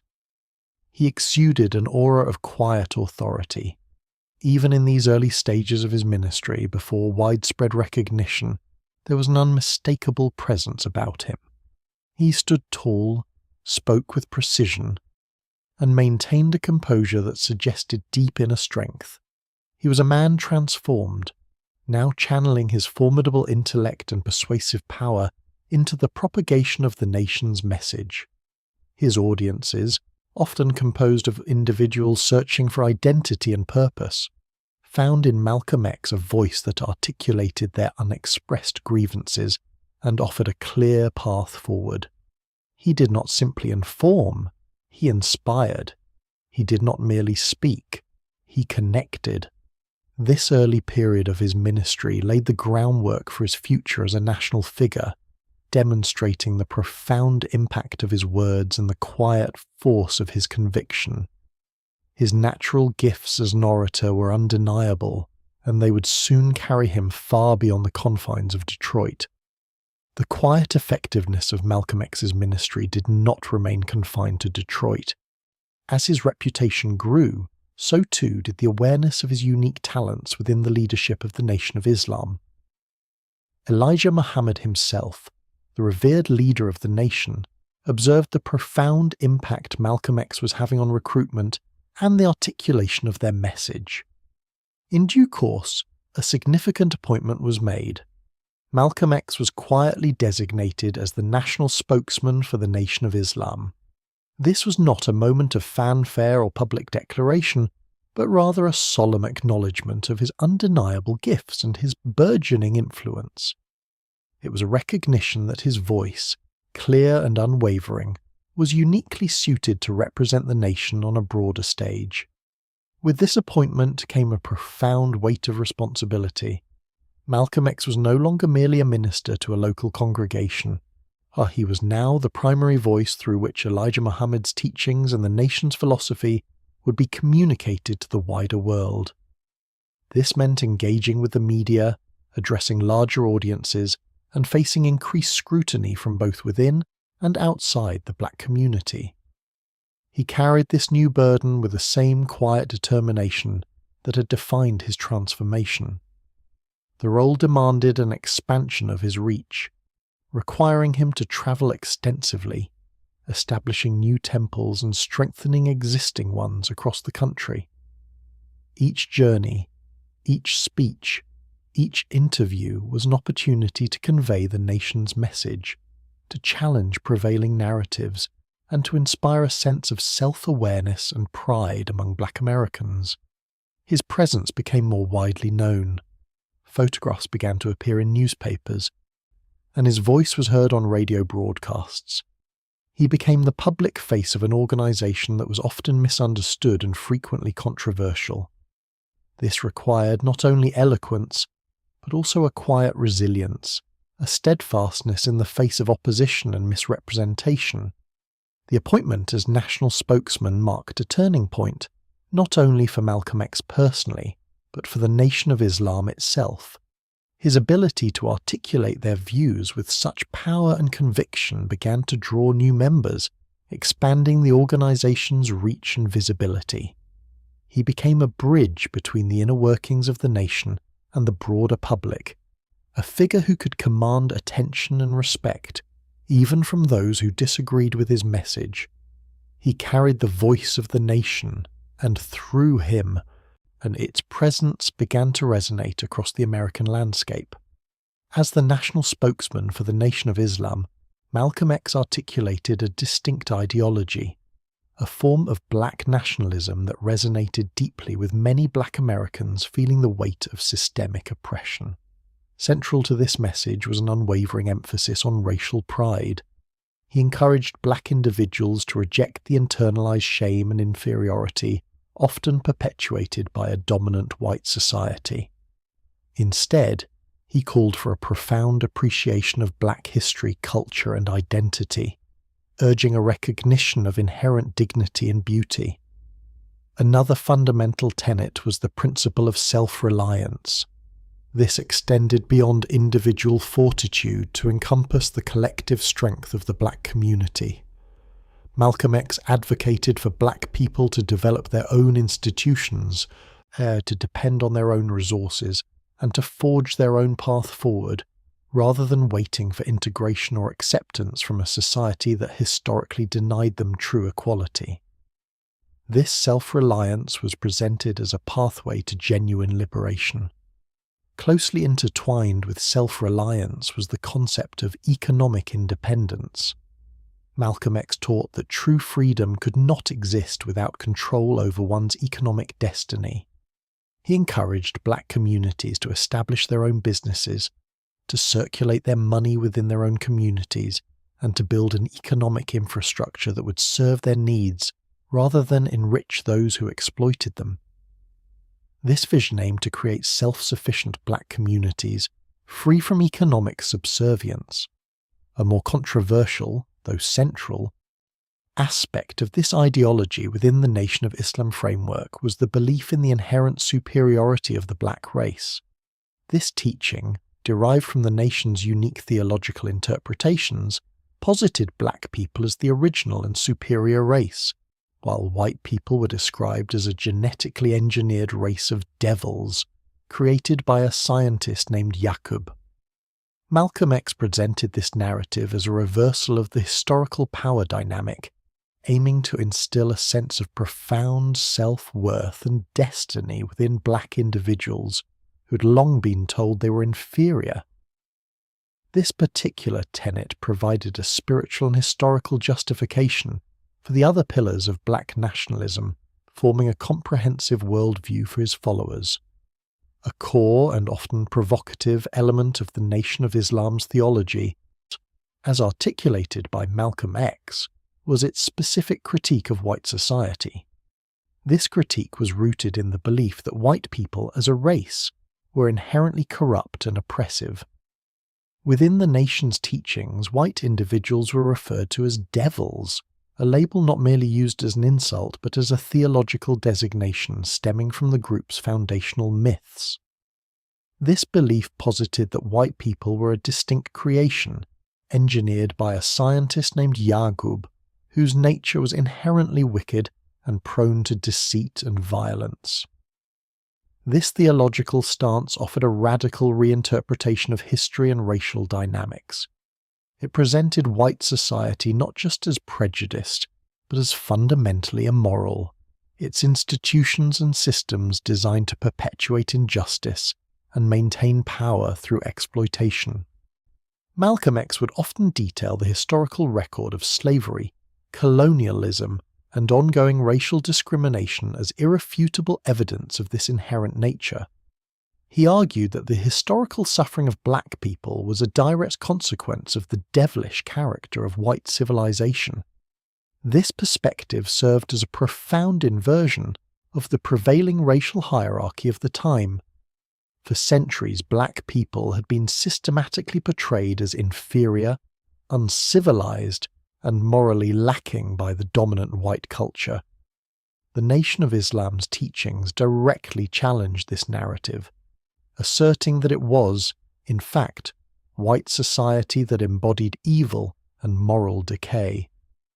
This inversion provided a powerful psychological tool for many of its adherents, offering a sense of vindication and a clear explanation for the historical injustices they faced.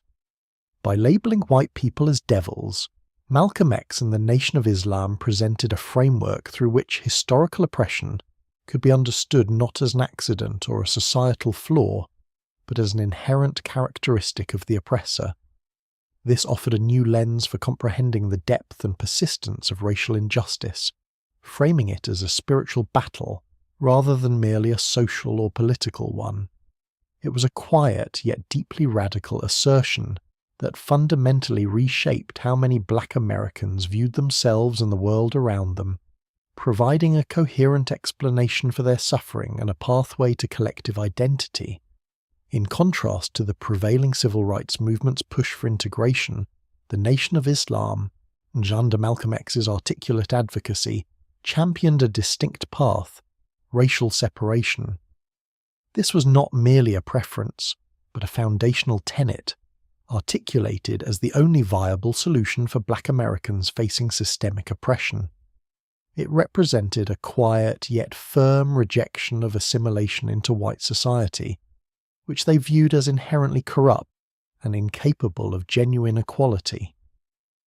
The rationale behind this call for separation was multifaceted. Malcolm X argued that centuries of slavery and subsequent discrimination had created an irreparable chasm between Black and white Americans. Integration, in his view, was a deceptive mirage, a superficial attempt to absorb Black people into a system that would perpetually deny them true freedom and dignity. Or he maintained that true equality could not be achieved within a society dominated by those who had historically oppressed them. The idea of sitting at the table with former enslavers, as he might quietly observe, seemed to offer little genuine progress. Instead, the Nation of Islam proposed the establishment of a separate Black nation, either within the United States or abroad. This vision was not about merely living apart, but about achieving complete self-determination. Within this independent nation, Black people would control their own economic, political, and social institutions. They would build their own schools, businesses, and governing structures, free from the influence and control of white society. This autonomous entity would foster Black pride, cultural identity, and economic self-sufficiency, allowing for the full realization of their potential without external interference. Malcolm X often articulated that integration would inevitably lead to the continued subjugation and dilution of Black identity. He questioned the desire to integrate into the very society that had inflicted so much pain and injustice. For him, separation was not an act of hatred, but an act of self-preservation and liberation. It was a pragmatic response to an intractable problem, offering a clear, distinct path toward genuine freedom and dignity for Black Americans, free from the entanglements and compromises that assimilation would invariably demand. This distinct approach offered a stark alternative to the integrationist ideals that defined much of the civil rights discourse of the era. Central to the Nation of Islam's appeal, and a cornerstone of Malcolm X's own transformation, was its rigorous moral code and the disciplined way of life it mandated. This was not merely a set of rules, but a quiet commitment to profound self-improvement and moral upliftment within the Black community, offering a stark contrast to the societal ills often prevalent in impoverished urban areas. Adherents were expected to embody principles of purity, discipline, and responsibility, which were seen as essential for individual and collective advancement. The strictures were clear and comprehensive. Members were required to abstain completely from drugs, alcohol, and tobacco. These substances were viewed as tools of oppression, deliberately introduced into Black communities to weaken and control them. By rejecting these vices, individuals were encouraged to reclaim their physical and mental clarity, fostering a sense of self-respect and empowerment. This abstinence was not just a personal choice, it was a communal endeavour, a collective pledge to shed destructive habits that hindered progress. Beyond substance abuse, the Nation of Islam also enforced a strict code regarding sexual morality, particularly condemning promiscuity. Emphasizing the sanctity of marriage and family, the organization promoted fidelity and traditional gender roles. This emphasis on moral rectitude was intended to stabilize families, strengthen communities, and counter the perceived moral decay that they believed was perpetuated by external societal forces. It was a call to rebuild the moral fabric of a community that had been systematically undermined. This disciplined lifestyle extended to other aspects of daily living, including dietary laws, personal hygiene, and dress code. Men were often seen in suits, and women in modest attire, reflecting a commitment to dignity and respectability. These external manifestations of discipline were outward signs of an inner transformation, a quiet dedication to order and self-control. For many, particularly those who had experienced the chaotic and destructive environments of street life, this disciplined framework offered a sense of structure, purpose, and belonging that had been previously absent. It was a methodical approach to cultivating a new, empowered identity, demonstrating that self-mastery was a prerequisite for collective liberation.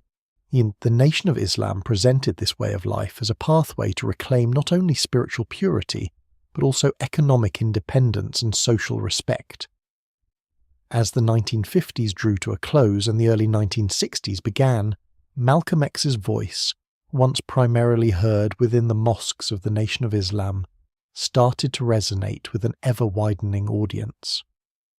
This marked a quiet yet undeniable entry into the national consciousness, as media outlets increasingly took note of his compelling presence and provocative rhetoric.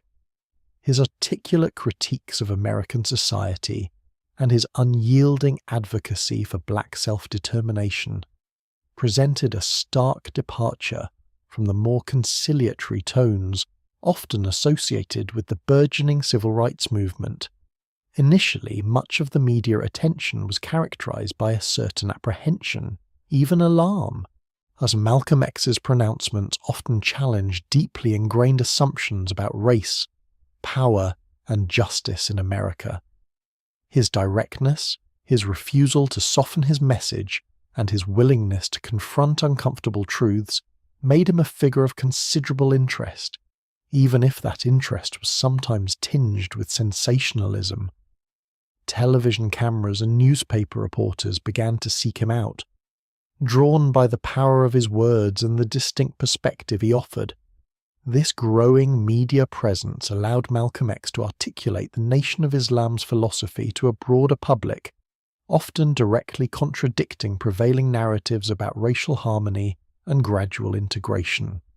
He became a visible representative of a segment of Black America that felt alienated by mainstream approaches to civil rights, a segment that found resonance in his calls for black pride and self-sufficiency. Each interview, each article, each televised appearance, however brief, served to amplify his message and the presence of the Nation of Islam. While some media portrayals sought to cast him as an extremist, his calm demeanour, his sharp intellect, and his unwavering conviction often transcended these simplistic labels. He forced a national conversation to acknowledge a different facet of the black experience, one rooted in a history of profound injustice and a present reality of systemic inequality.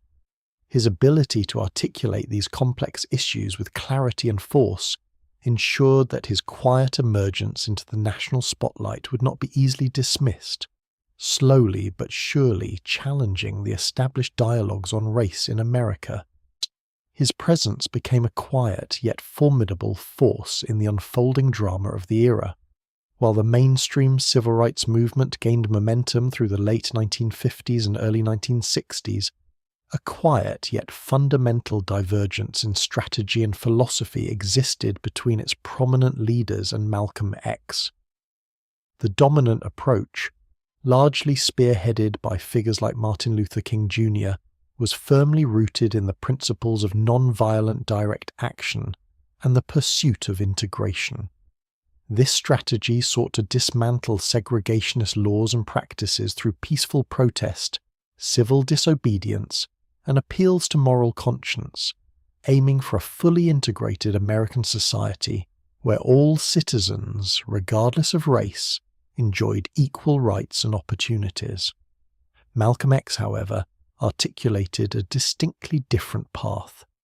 His philosophy, shaped by the teachings of the Nation of Islam, fundamentally questioned the efficacy and desirability of integration. He viewed the system of racial oppression as too deeply entrenched within American institutions to be overcome through appeals to morality or the hope of eventual assimilation. For Malcolm X, the idea of integrating into a society that had historically oppressed black people was akin to seeking inclusion in a burning house.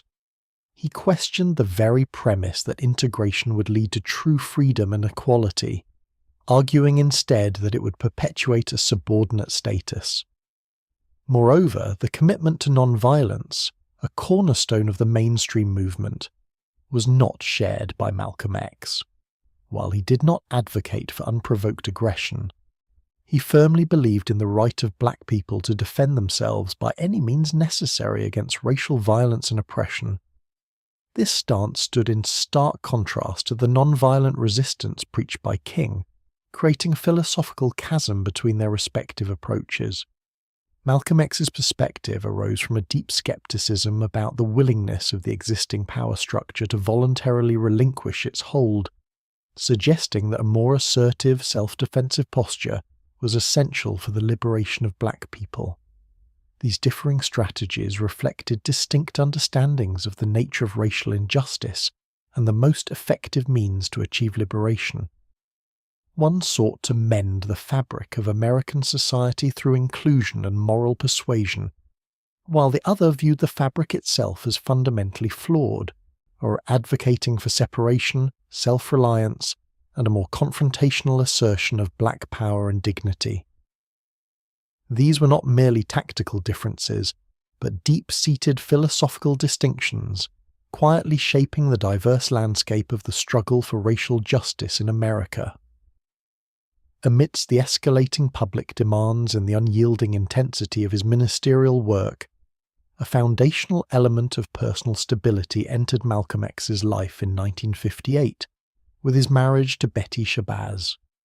Their union, while not often at the forefront of public discourse, represented a quiet partnership, providing a crucial anchor for him as his influence expanded and his schedule grew increasingly demanding. Betty Sanders, as she was known before her marriage, had embraced the teachings of the Nation of Islam and had become a dedicated member. Her path had crossed Malcolm X's in the context of their shared faith and commitment to the organization's principles. The marriage itself was a calm affair, reflecting the disciplined and structured life advocated by the Nation of Islam. It was not characterized by public spectacle or grand pronouncements, but rather by a steady devotion to the tenets of their shared belief system and the establishment of a stable home environment. Betty Shabazz quietly assumed the role of a supportive spouse, managing the domestic sphere and raising their growing family, allowing Malcolm X to dedicate himself fully to his public duties without the added burden of household concerns. Within their home, away from the glare of media attention and the fervour of rallies, a sense of domestic tranquility prevailed. This private sanctuary offered a necessary counterpoint to the often turbulent and contentious nature of his public life. Betty Shabazz provided a consistent presence, a steadfast partner who understood the sacrifices and pressures inherent in his role as a prominent minister and spokesman. Her quiet strength and unwavering support were integral to his ability to maintain his relentless pace and continue his demanding work. Their home became a refuge, a place where the intensity of the outside world could recede, if only temporarily. It was within this domestic space that Malcolm X could find a measure of peace and recharge, sustained by the calm presence of his wife and the developing rhythm of family life. This quiet partnership with Betty Shabazz was a significant, though often unseen, dimension of his existence, offering personal equilibrium amidst the growing complexities and challenges of his public advocacy. It underscored a quieter, more intimate aspect of a man largely known for his powerful public persona. As the years progressed, the quiet home he shared with Betty Shabazz became increasingly filled with the presence of their children. The growing family introduced a new dimension to Malcolm X's life, offering moments of profound personal satisfaction and a deep sense of grounding. Their daughters, born into a world of intense public scrutiny surrounding their father, represented a private joy, largely shielded from the external pressures and demands that defined his public persona. Fatherhood, for Malcolm X, provided a unique contrast to the often confrontational and intellectually rigorous debates that characterized his work. Within the walls of his home, he could step away from the role of the formidable orator and engage in the more tender and intimate aspects of family life. These moments, though rarely documented or widely known, were undoubtedly significant in offering him respite and a connection to the fundamental rhythms of life. The presence of his children served as a gentle reminder of the future he was striving to shape, not just for a collective, but for individuals, including his own offspring. The innocence and developing personalities of his daughters offered a private world, distinct from the complex social and political landscape he navigated daily. This domestic sphere became a sanctuary, a place where the weight of his public responsibilities could momentarily lessen, replaced by the simple yet profound interactions of a father with his children. It was in these quiet exchanges, in the routines of family life, that a different facet of Malcolm X's character could emerge, one of tenderness and paternal care. This private realm of family life was a vital grounding force. It anchored him to the immediate and tangible, providing a balance to the abstract ideals and large-scale movements he championed. The children were a constant source of quiet joy, a reminder of the personal stakes involved in his broader mission. They represented continuity and hope, fostering a profound sense of purpose that extended beyond the political arena. The laughter and development of his daughters offered a deep personal fulfillment, shaping his understanding of legacy and the future in an intimate way, away from the public eye. As the years of his dedicated service within the Nation of Islam accumulated, a subtle yet persistent disquiet began to stir within Malcolm X. This was not an abrupt shift, but rather a gradual accumulation of observations and reflections that started to challenge his unwavering loyalty. Initially, these thoughts were likely quiet whispers in the periphery of his mind, easily overshadowed by his intense commitment and the organization's compelling mission. However, as his prominence grew and he gained deeper insight into the inner workings of the nation, these quiet whispers began to coalesce into a more defined sense of unease. He witnessed certain internal politics and dynamics that seemed to diverge from the elevated principles he so passionately espoused from the pulpit. There were perceived inconsistencies, a quiet tension between the public pronouncements of rectitude and certain private behaviours among some who held positions of authority. This growing discomfort was a profoundly internal struggle for Malcolm X. His entire adult identity, his very sense of purpose, was inextricably linked to the Nation of Islam. To question its foundations or its leadership was to question the bedrock of his own transformation and the source of his powerful voice. Such doubts were not easily expressed, nor were they quickly embraced. Instead, they were likely pondered in the quiet hours, during moments of reflection away from the demands of his schedule. The perceived hypocrisy he observed among certain leaders was particularly troubling. Having himself undergone a radical spiritual and moral transformation, he held a deep reverence for integrity and adherence to declared principles. When these standards appeared to be compromised by those he respected and served, it created a profound dissonance. This internal conflict was a significant burden, slowly eroding the absolute faith he had once placed in every aspect of the organization. It was a silent erosion, a subtle shifting of ground beneath his feet, foreshadowing a larger transformation yet to come. The seeds of doubt, once planted, began to germinate in the fertile ground of his increasingly critical mind. The quiet discomfort that had begun to stir within Malcolm X was profoundly intensified by a series of rumours concerning Elijah Muhammad. These were not mere whispers of internal politics, but allegations of a far more personal and deeply unsettling nature. Initially, these were vague reports, circulating quietly within the inner circles of the Nation of Islam, suggesting impropriety on the part of its revered leader. As time progressed, these rumours solidified into more concrete allegations. It became known, through various channels and eventually through direct confirmation from some of the individuals involved, that Elijah Muhammad had engaged in extramarital affairs. More significantly, it was revealed that he had fathered several children with young secretaries within the Nation of Islam organization. For Malcolm X, this revelation was nothing short of devastating. Elijah Muhammad was not merely a leader. He was a spiritual guide, a mentor who had pulled Malcolm from the depths of despair and given his life profound meaning and direction. He was revered as a divine messenger, the messenger of Allah, whose teachings Malcolm had dedicated his life to propagating. The moral rectitude and strict adherence to Islamic principles, particularly regarding family and fidelity, were cornerstones of the Nation of Islam's public doctrine, tirelessly preached by Malcolm himself. To learn that the very embodiment of these principles, the man he called his spiritual father, was allegedly engaged in such conduct, created an immense crisis of faith. It challenged the very foundation of his belief system and the moral authority of the organization he had served with such unwavering loyalty.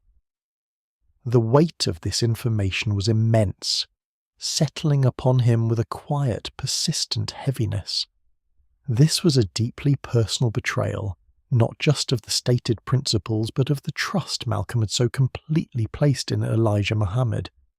It forced him to confront a stark contradiction between the public image and the private reality. The implications were vast, extending beyond mere disappointment to a fundamental questioning of the entire structure and truthfulness of the Nation of Islam's spiritual claims. This troubling revelation served as a powerful catalyst, accelerating the erosion of his formerly absolute devotion and setting him further on a path of introspection and re-evaluation. In November of 1963, the nation was plunged into a profound state of shock and grief by the assassination of President John F. Kennedy. The sudden and violent death of the young president created a somber atmosphere across the United States. During this period of national mourning, Elijah Muhammad, the leader of the Nation of Islam, issued a directive to his ministers: abstain from commenting on the president's death. This instruction was intended to avoid any perception of insensitivity or disrespect during a time of widespread sorrow. However, Malcolm X, ever outspoken and perhaps increasingly disaffected, found himself unable to remain silent.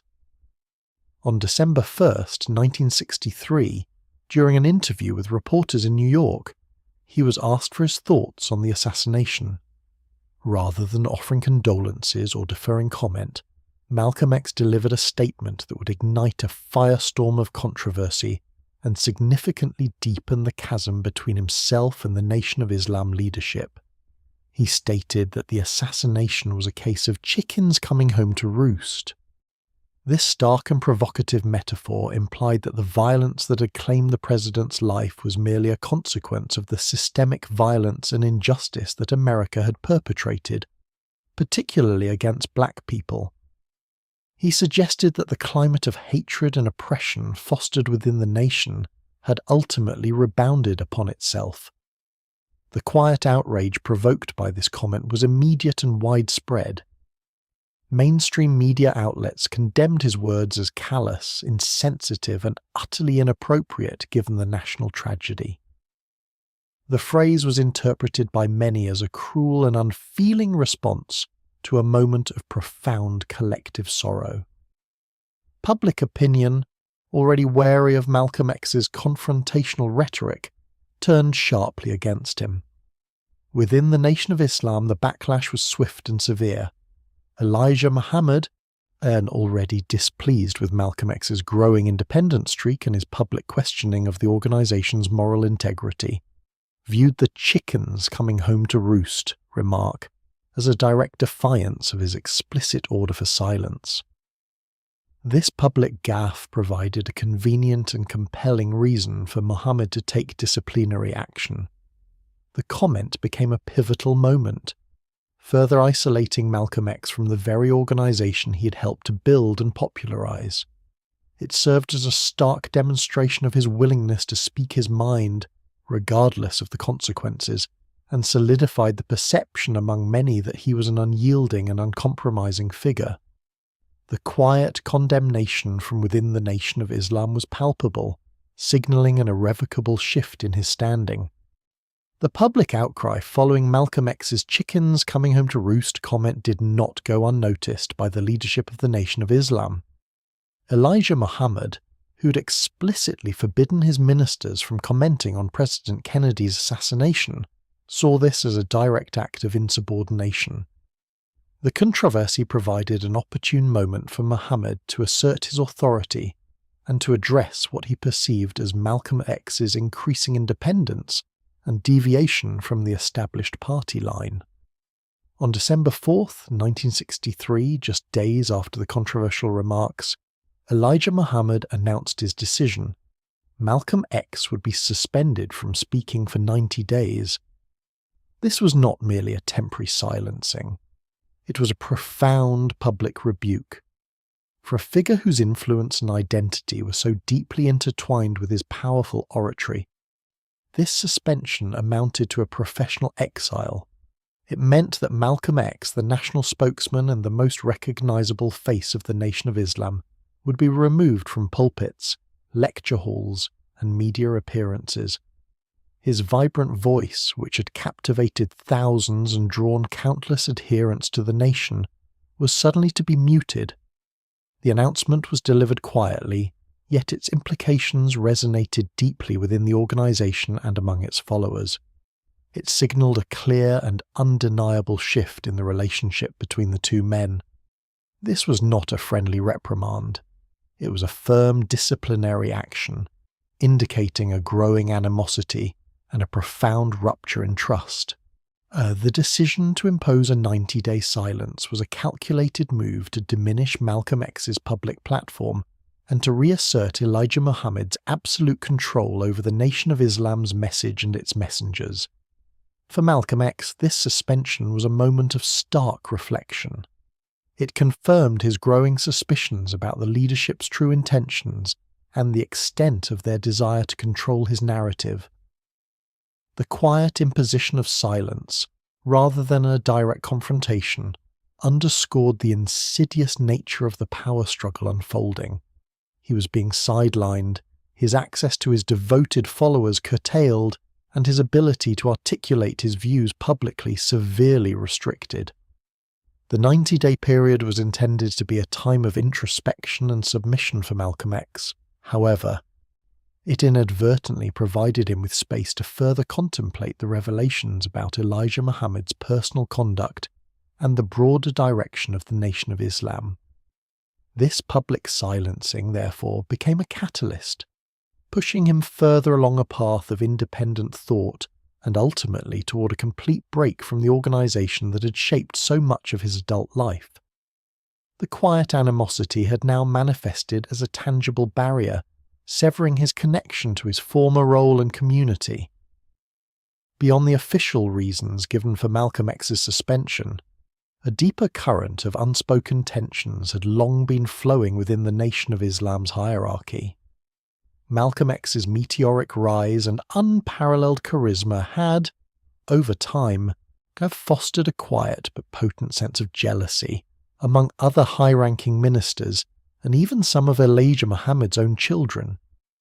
His ability to connect with diverse audiences, to articulate the nation's message with compelling clarity, and to draw new members in unprecedented numbers often overshadowed the contributions of others.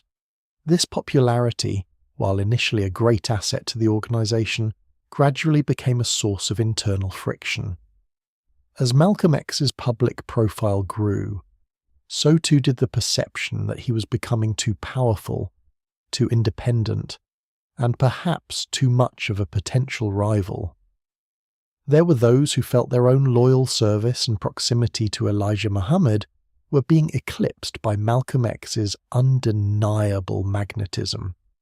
These sentiments were rarely voiced openly, instead manifesting as subtle shifts in allegiance, more whispered concerns, and a gradual erosion of support for Malcolm X within the inner circles.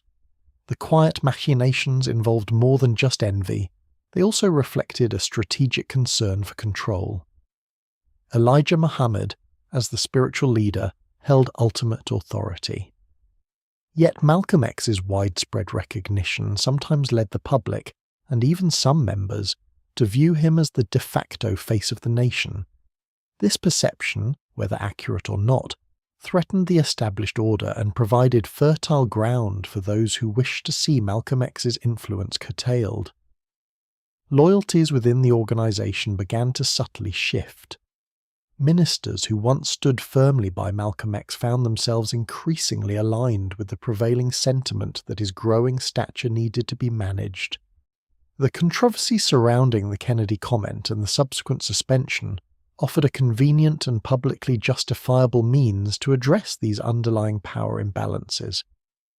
It allowed those who felt threatened by Malcolm X's prominence to quietly distance themselves, or even to subtly reinforce the narrative that he had strayed from the path.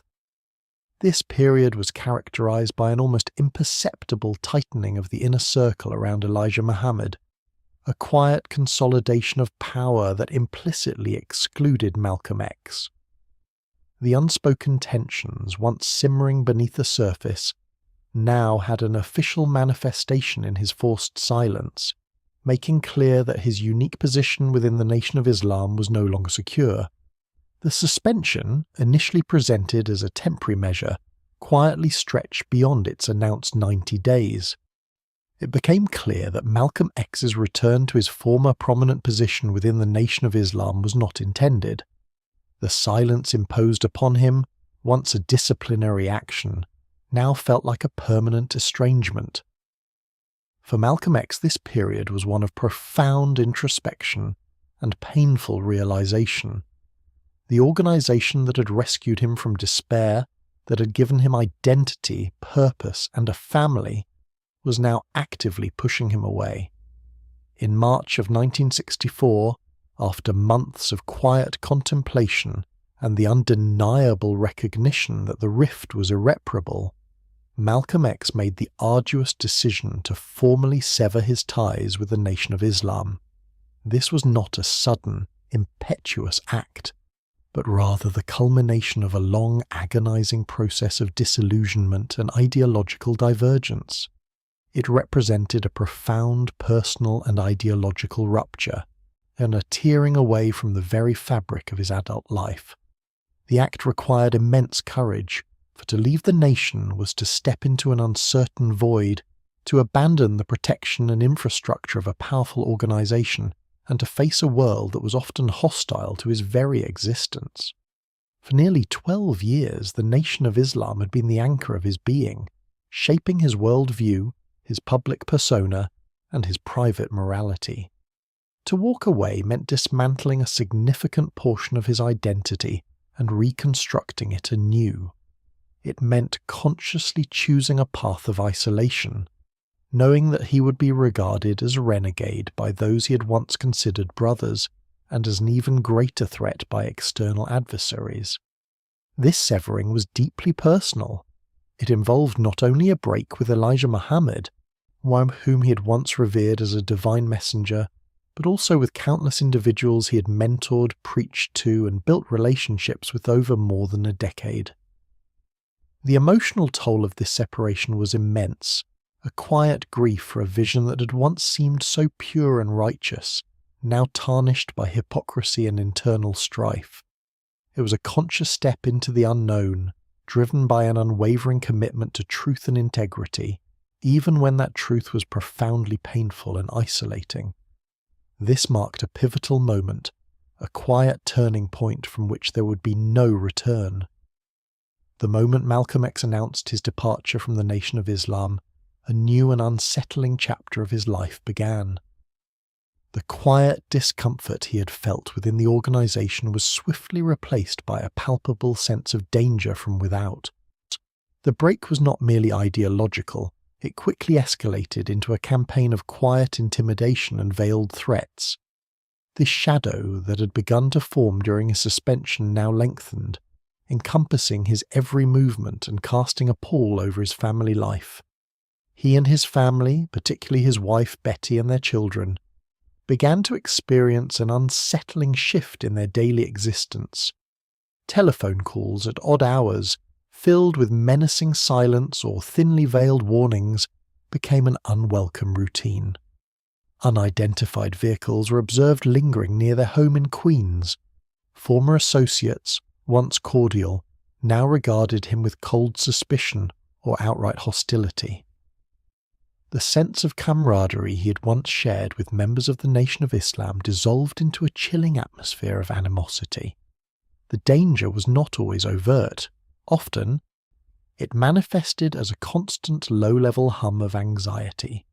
Malcolm X, ever vigilant, understood the implications of such subtle pressures. He knew the internal workings of the organization intimately, and he was acutely aware of the potential for severe repercussions for those deemed disloyal. The teachings of the Nation of Islam, which had once empowered him, now seemed to be turned against him, as he was publicly branded an apostate and a traitor. This period demanded an unwavering state of readiness. Every public appearance, every journey, every interaction carried an unspoken weight of risk. The quiet fear was not only for himself, but for his loved ones, who were now inadvertently drawn into the escalating conflict. The sanctuary of his home, once a place of peace, became a fortress requiring constant watchfulness. The freedom he had sought by leaving the Nation of Islam came at the immediate cost of his personal security, ushering in an era of quiet vigilance and a profound awareness of the tangible danger that now surrounded him. In April of 1964, a profound journey began for Malcolm X, one that would fundamentally alter his worldview and spiritual understanding. He embarked upon the Hajj, the sacred pilgrimage to Mecca, a spiritual obligation for every Muslim who is able. This journey was not merely a physical displacement across continents, it was a deeply personal quest for truth and a renewed connection to his faith, free from the doctrines that had come to bind him. Upon arriving in the holy city, Malcolm X was enveloped by an atmosphere entirely different from anything he had ever known. The quiet awe that descended upon him as he witnessed thousands of pilgrims from every corner of the globe was transformative. He observed people of all races, all nationalities, standing shoulder to shoulder in prayer, their differences dissolving in the unified devotion to God.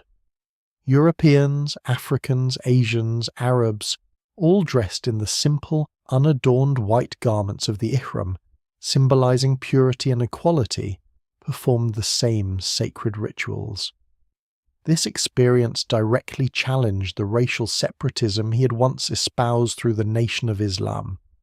The universal brotherhood he encountered was a revelation. He saw blonde-haired, blue-eyed Muslims worshipping alongside those with dark skin, their hearts united in faith, their humanity transcending superficial distinctions. This quiet observation, this immersion in a truly global and integrated Muslim community, began to dismantle the rigid racial constructs he had previously held.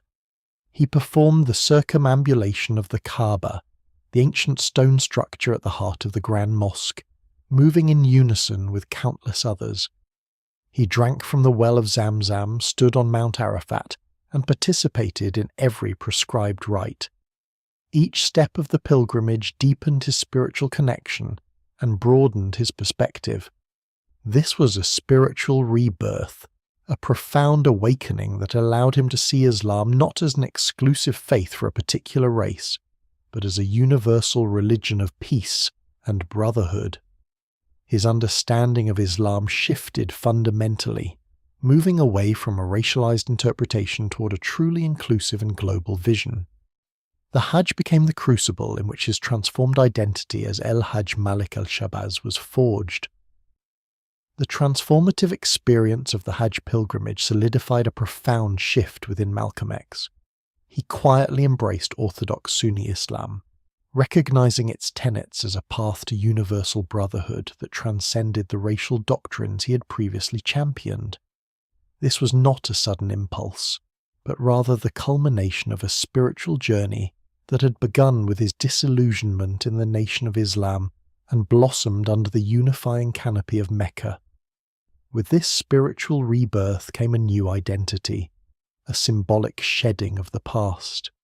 He adopted the name El-Hajj Malik al-Shabazz, signifying his pilgrimage and his lineage. The X, which had once represented his lost African family name, Quran was now replaced by a name that connected him directly to a global Muslim community and an ancient spiritual tradition. This new name was not merely a label, it was an affirmation of his changed understanding of faith and humanity. The quiet realization that race was an artificial barrier within the true spirit of Islam was central to this conversion. He had witnessed firsthand how Muslims of every colour, from every continent, prayed together, ate together, and revered the same God without distinction. This starkly contrasted with the Nation of Islam's theology, which posited white people as inherently evil and advocated for racial separation. The inherent racism within the NOI's teachings now appeared clear and fundamentally at odds with the true essence of Islam as he experienced it. El-Hajj Malik al-Shabazz began to articulate this newfound understanding through letters and statements from abroad. He spoke of the oneness he had observed, emphasizing that genuine brotherhood was not defined by skin color, but by shared faith and mutual respect. He expressed deep regret for the racial prejudices he had previously held and propagated, acknowledging that those views were born of ignorance and a limited understanding of Islam's universal message. His rejection of the Nation of Islam's racial theology was complete. He now saw their teachings as a deviation from authentic Islamic principles, a localized interpretation that had fostered division rather than unity. This embrace of Orthodox Sunni Islam offered him a broader, more inclusive framework for understanding the world and humanity's place within it, a framework built on universal compassion and the inherent equality of all people before God. This was a quiet yet monumental shift in his spiritual and ideological foundation. Following his transformative pilgrimage and embrace of Orthodox Islam, El-Hajj Malik al-Shabazz embarked on extensive travels across Africa and the Middle East. These journeys were not mere tourist excursions, but deliberate missions to connect with global leaders, observe post-colonial societies, and deepen his understanding of the international struggle for human rights. He sought to quietly absorb the nuances of geopolitical realities, moving beyond the confines of a strictly American perspective. His itinerary included stops in Egypt, Ghana, Nigeria, Algeria, and Kuwait, among other nations. In each country, he engaged with a diverse array of individuals, from university students and ordinary citizens to prominent political figures and heads of state. He met with leaders such as Kwame Nkrumah of Ghana and Gamal Abdel Nasser of Egypt, quietly listening to their perspectives on Pan-Africanism, national liberation, and the challenges of newly independent nations. These interactions provided a vital first-hand education on the complexities of nation-building and the enduring legacies of colonialism. Through these encounters, El-Hajj Malik al-Shabazz gained a more sophisticated understanding of the global dimensions of racial and economic oppression.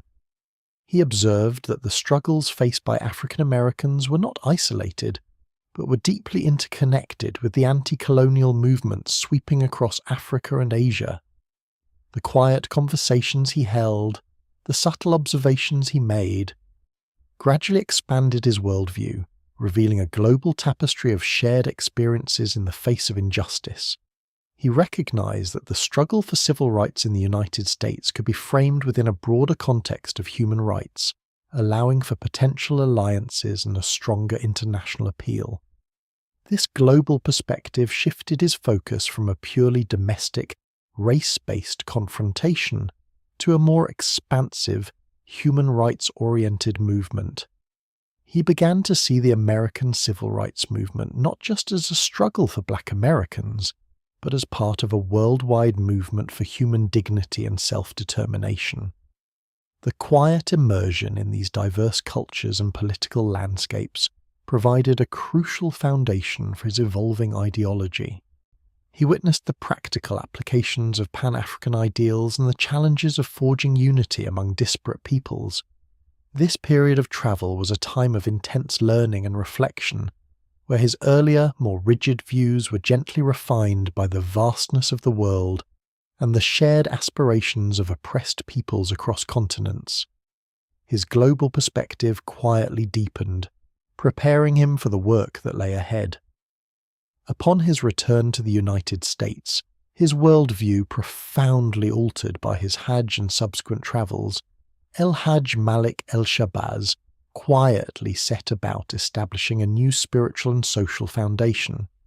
The need for a distinct organization, separate from the Nation of Islam, had become clear during his period of suspension and his subsequent break. He envisioned a community that would adhere to the universal principles of Orthodox Islam, free from the doctrines of racial separatism he had now abandoned. In March 1964, a quiet but significant step was taken with the formation of Muslim Mosque Incorporated.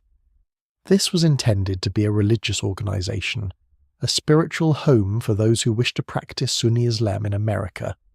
It was a deliberate effort to create a space where the universal brotherhood he had witnessed in Mecca could be nurtured and grow. Unlike the Nation of Islam, which blended religious teachings with political nationalism, Muslim Mosque Incorporated sought to be primarily a spiritual sanctuary. The establishment of Muslim Mosque Incorporated represented a quiet but firm declaration of independence. It was an organizational expression of his personal transformation, a tangible manifestation of his new understanding of Islam. The emphasis was on adherence to the foundational texts and practices of Islam, such as the 5 daily prayers, the fasting during Ramadan, and the pilgrimage to Mecca, all within a framework of racial inclusion. This new organization offered a quiet alternative to those who'd been drawn to the Nation of Islam but found its racial doctrines increasingly restrictive or challenging.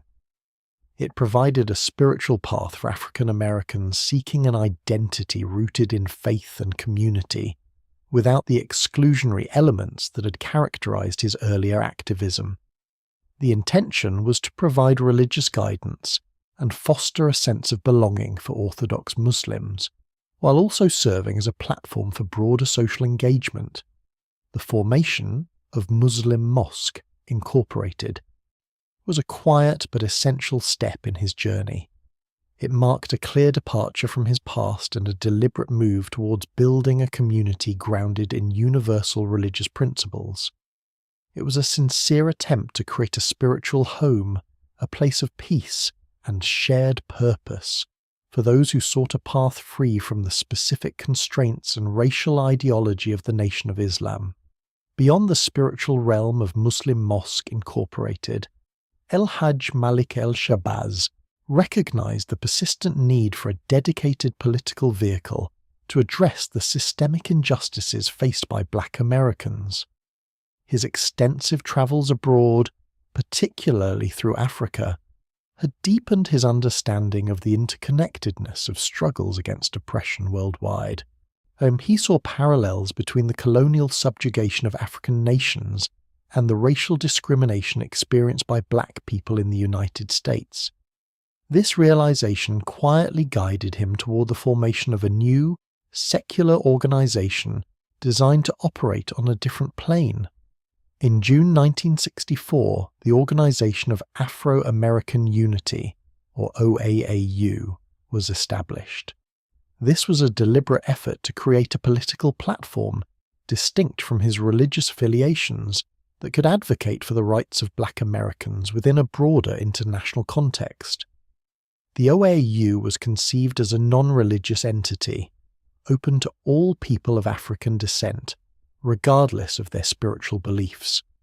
The OAAU's quiet mission was to connect the black struggle in America with global anti-colonial movements.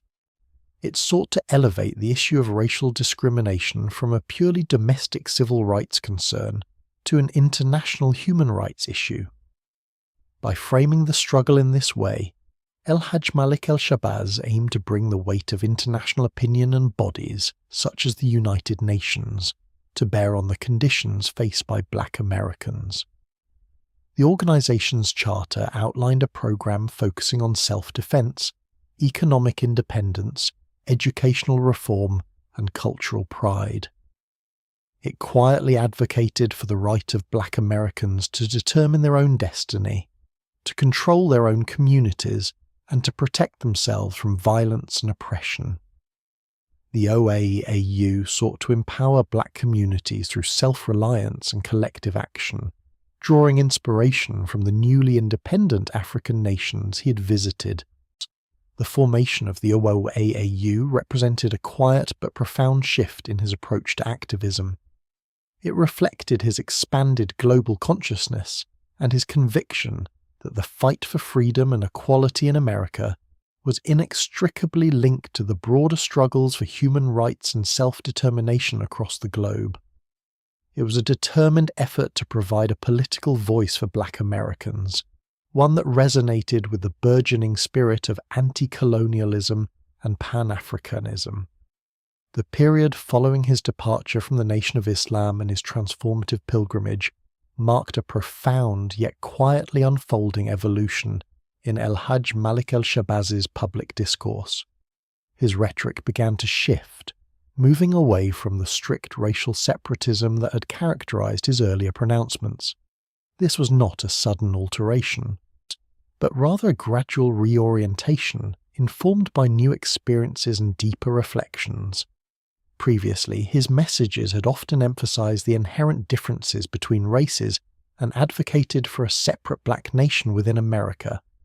This perspective, shaped by the doctrines of the Nation of Islam, had been a powerful call to identity and self-sufficiency for many.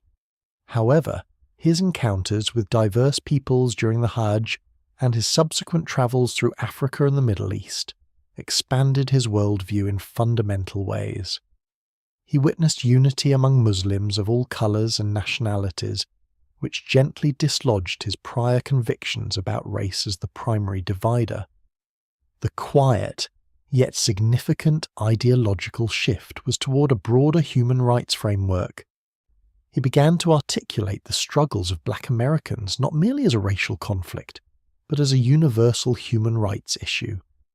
This reframing allowed for a more expansive understanding of oppression, identifying commonalities across different groups and nations. He started to speak of the global brotherhood of man, emphasizing that suffering and injustice transcended color lines. This new rhetorical approach highlighted the shared experience of exploitation and disenfranchisement that linked black Americans with colonized peoples around the world. He observed that the mechanisms of oppression, though varied in their manifestation, often stemmed from similar roots of economic greed and power imbalances. His speeches began to reflect this broader understanding, quietly drawing connections between the plight of black people in Alabama and the struggles of Africans under colonial rule. He increasingly emphasized that the denial of basic rights, dignity, and self-determination was an affront to humanity itself, rather than solely a racial affront. This allowed him to forge alliances with other anti-colonial movements and to appeal to a wider international audience. The language of human rights offered a more inclusive and universally understood framework for addressing the deep-seated injustices he sought to confront. It was a subtle yet powerful transformation, moving from the specific grievances of a racial group to the universal principles of human dignity and freedom for all. During this period of revolving thought, a quiet hope began to emerge in El-Hajj Malik el-Shabaz's actions. He made largely unpublicized attempts to connect with established figures within the mainstream civil rights movement. These were overtures born from his broadened perspective, recognizing the potential for common ground, despite their historical public disagreements. For many years, his sharp critiques of the integrationist approach and his advocacy for self-defense had created a significant chasm between himself and leaders like Martin Luther King Jr., Roy Wilkins, and James Farmer.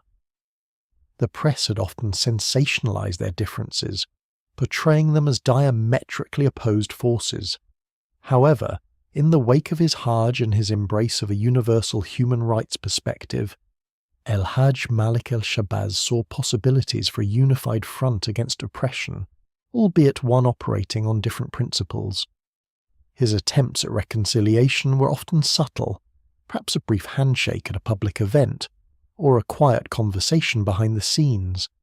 He sought to bridge the conceptual divide, not by abandoning his own convictions, but by highlighting the shared objective, the liberation and upliftment of black people.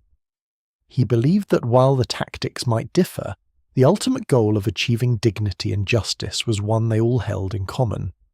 These efforts, however, proved challenging. The years of public animosity and the deeply entrenched ideological differences were not easily overcome. Many mainstream leaders remained wary, cautious of his past rhetoric and uncertain about the sincerity or permanence of his transformation. The shadow of his former image as a fiery separatist lingered, making it difficult for some to accept his new, more inclusive message. Despite these hurdles, his willingness to reach out represented a profound shift. It underscored his growing belief that the struggle required a multifaceted approach, and that unity, even with tactical disagreements, could strengthen the overall movement. While these attempts at formal reconciliation were largely unsuccessful in forging a broad alliance, they quietly signal a desire for a more cohesive effort against racial injustice. It was a testament to his evolving understanding of the interconnected nature of the struggle, and a quiet hope for a future where diverse voices could coalesce around the fundamental principles of human rights. As El-Hajj Malik el-Shabaz continued to articulate his evolving philosophy and establish his new organizations, the shadow of danger lengthened around him.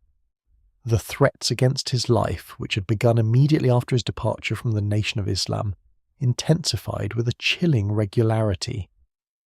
These were not abstract warnings, but concrete manifestations of animosity, frequently emanating from those who had once been his closest allies within the nation. The air around him was now thick with an unspoken menace. It was a constant presence, a subtle hum beneath the surface of his daily activities. Each public appearance, every journey, and even the moments of quiet reflection at home were undertaken with an awareness of this ever-present threat. His security detail, though small, became increasingly vigilant, attempting to anticipate the various forms the danger might take. The nature of these threats often involved anonymous phone calls, menacing letters, and increasingly, direct confrontations from former Nation of Islam members who viewed him as a traitor. The rhetoric from the nation's leadership, particularly from Elijah Muhammad's inner circle, became more vitriolic, framing El-Hajj Malik el-Shabaz as an apostate deserving of severe retribution. This public denunciation effectively sanctioned hostile actions against him, creating an environment where violence was not only possible, but to many seemed inevitable. He lived with the quiet understanding that he was a marked man, perpetually targeted. This sense of being hunted coloured his existence, though he rarely allowed it to deter his work or public speaking. It was a burden carried with a stoic resolve, a grim acceptance of the consequences of his break with a powerful and unforgiving organisation. The danger was not always overt. Was suspicious. Sometimes it was a lingering gaze from a stranger in a crowd, or a car that seemed to follow his for a little too long. These small, unsettling incidents built a cumulative picture of pervasive jeopardy. The pressure of this constant shadow was immense, yet he continued to travel, to speak, and to organise. He understood that his voice, now liberated from the constraints of the Nation of Islam's doctrine, was more important than ever. The threats, rather than silencing him, seemed to deepen his resolve to articulate his message of universal human rights and self-determination, even as the quiet, ever-present danger tightened its grip around his life. The escalating threats that had for so long cast a shadow over El-Hajj Malik El-Shabaz's life materialized into a terrifying reality in the early hours of February 14th, 1965. His home in Elmhurst, Queens, a place that should have offered sanctuary, became the target of a direct and violent assault. In the stillness of the pre-dawn darkness, firebombs were hurled against the residents, shattering the quiet of the neighbourhood and igniting a terrifying blaze. The attack unfolded with a sudden, brutal efficiency. The quiet terror of the moment was palpable as flames erupted, rapidly consuming parts of the house. Inside, El-Hajj Malik El-Shabaz and his family were abruptly awakened by the commotion, the acrid smell of smoke and the searing heat. The immediate threat was not only to the structure, but more acutely to the lives within. His wife, Betty Shabaz, and their 4 young daughters were present, their vulnerability stark in the face of such a deliberate act of destruction. Amidst the chaos and the growing intensity of the fire, the urgent priority became the safe evacuation of his family. He moved with a quiet determination, ensuring his wife and children were brought out of the burning house and away from immediate danger. The scene was one of profound distress, as the home, a repository of personal history and a symbol of what little stability they possessed, was consumed by the inferno. Firefighters soon arrived, battling the blaze, but the damage was already considerable. The physical destruction was evident, yet the psychological impact of such a targeted assault was perhaps even more profound. This was no longer merely a matter of veiled threats or anonymous warnings. It was a direct attempt to inflict harm, a stark escalation in the campaign of intimidation against him. Here, the firebombing underscored the extreme peril El-Hajj Malik El-Shabaz now faced. It made clear that his adversaries were willing to cross a critical line, to endanger innocent lives in their efforts to silence him. The event served as a sombre confirmation of the gravity of his situation, leaving no doubt that the urgency of the threats against him had reached a critical and deeply personal level. The quiet terror of that night left an indelible mark, a chilling reminder of the forces arrayed against him and his family. In the days and weeks following the firebombing of his home, El-Hajj Malik El-Shabaz continued to deliver public speeches, each utterance imbued with a quiet sense of urgency, and, for those who listened closely, an undeniable undertone of foreboding. The threats against his life were no longer abstract. They had become concrete and terrifyingly personal. Yet his commitment to conveying his evolving message remained unwavering. He spoke with a steady, deliberate cadence, his voice often calm, even as the words he delivered carried a profound weight. There was a noticeable shift in the atmosphere surrounding these gatherings. The audiences, though often captivated, could sense the heightened tension, the palpable awareness of the danger that now accompanied his every public appearance. Despite this pervasive sense of peril, he refused to retreat from the public eye or dilute the substance of his message. These final speeches were characterized by his unwavering focus on the interconnectedness of global human rights struggles and the necessity of self-determination for black people. He continued to articulate his vision for a universal brotherhood, emphasizing shared humanity and the need for collective action against oppression. His words were delivered not with fear, but with a quiet resolve, a deep-seated conviction that the truth he spoke was more vital than any personal risk. There were moments when his addresses touched upon his own mortality, not in a dramatic or self-pitying manner, but as an observational acknowledgement of the forces arrayed against him. He spoke of his expectation of assassination, not as a prophecy, but as a probable outcome given the path he had chosen and the powerful interests he challenged. This understated acceptance of his fate lent a particular poignancy to his words, imbuing them with an additional layer of quiet authority. His commitment to his message, even in the face of such clear and present danger, was a testament to his profound conviction. He believed in the principles he espoused with an intensity that transcended personal safety. Each speech, each carefully chosen word, became a continuation of his mission, a quiet act of defiance against those who sought to silence him. The foreboding was a constant companion, yet it never overshadowed the clarity or the power of his voice. He continued to speak, knowing the potential cost, but compelled by an inner imperative to share his insights until his very last opportunity. On Sunday, February 21st, 1965, the Audubon Ballroom in Harlem began to stir with a quiet anticipation. It was a familiar gathering place, a large hall on Broadway and West 166th Street, known for hosting community events and political rallies. Then, on this particular afternoon, it was to be the venue for a meeting of the Organization of Afro-American Unity, with El Hajj Malik El-Shabazz scheduled to speak. As the early afternoon hours progressed, people began to arrive, filtering into the ballroom with a sense of purpose. The crowd was a diverse assembly of supporters, curious onlookers and members of the press.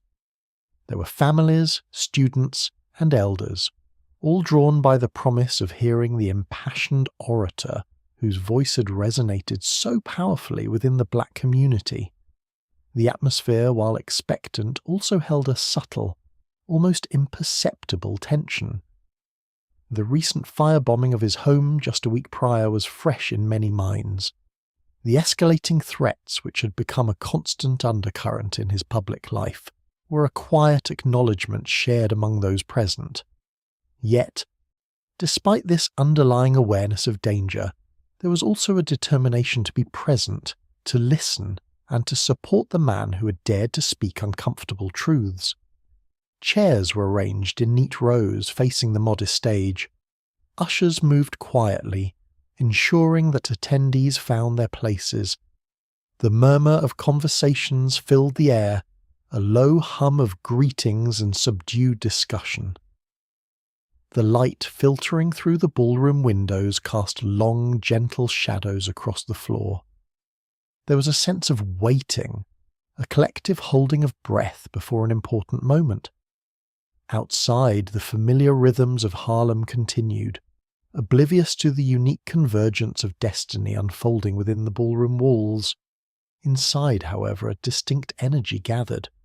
It was not a boisterous or celebratory mood, but rather one of serious engagement, or tinged with a quiet apprehension. The air itself seemed to vibrate with the unspoken knowledge of recent events and the profound implications of the words that were soon to be spoken. The stage awaited its speaker, and the audience, their attention poised, awaited the commencement of the meeting. El Hajj Malik El-Shabazz approached the podium, a familiar figure now to many, his presence commanding and his expression resolute. He began to speak, his voice, usually so powerful and resonant, starting softly, almost contemplatively.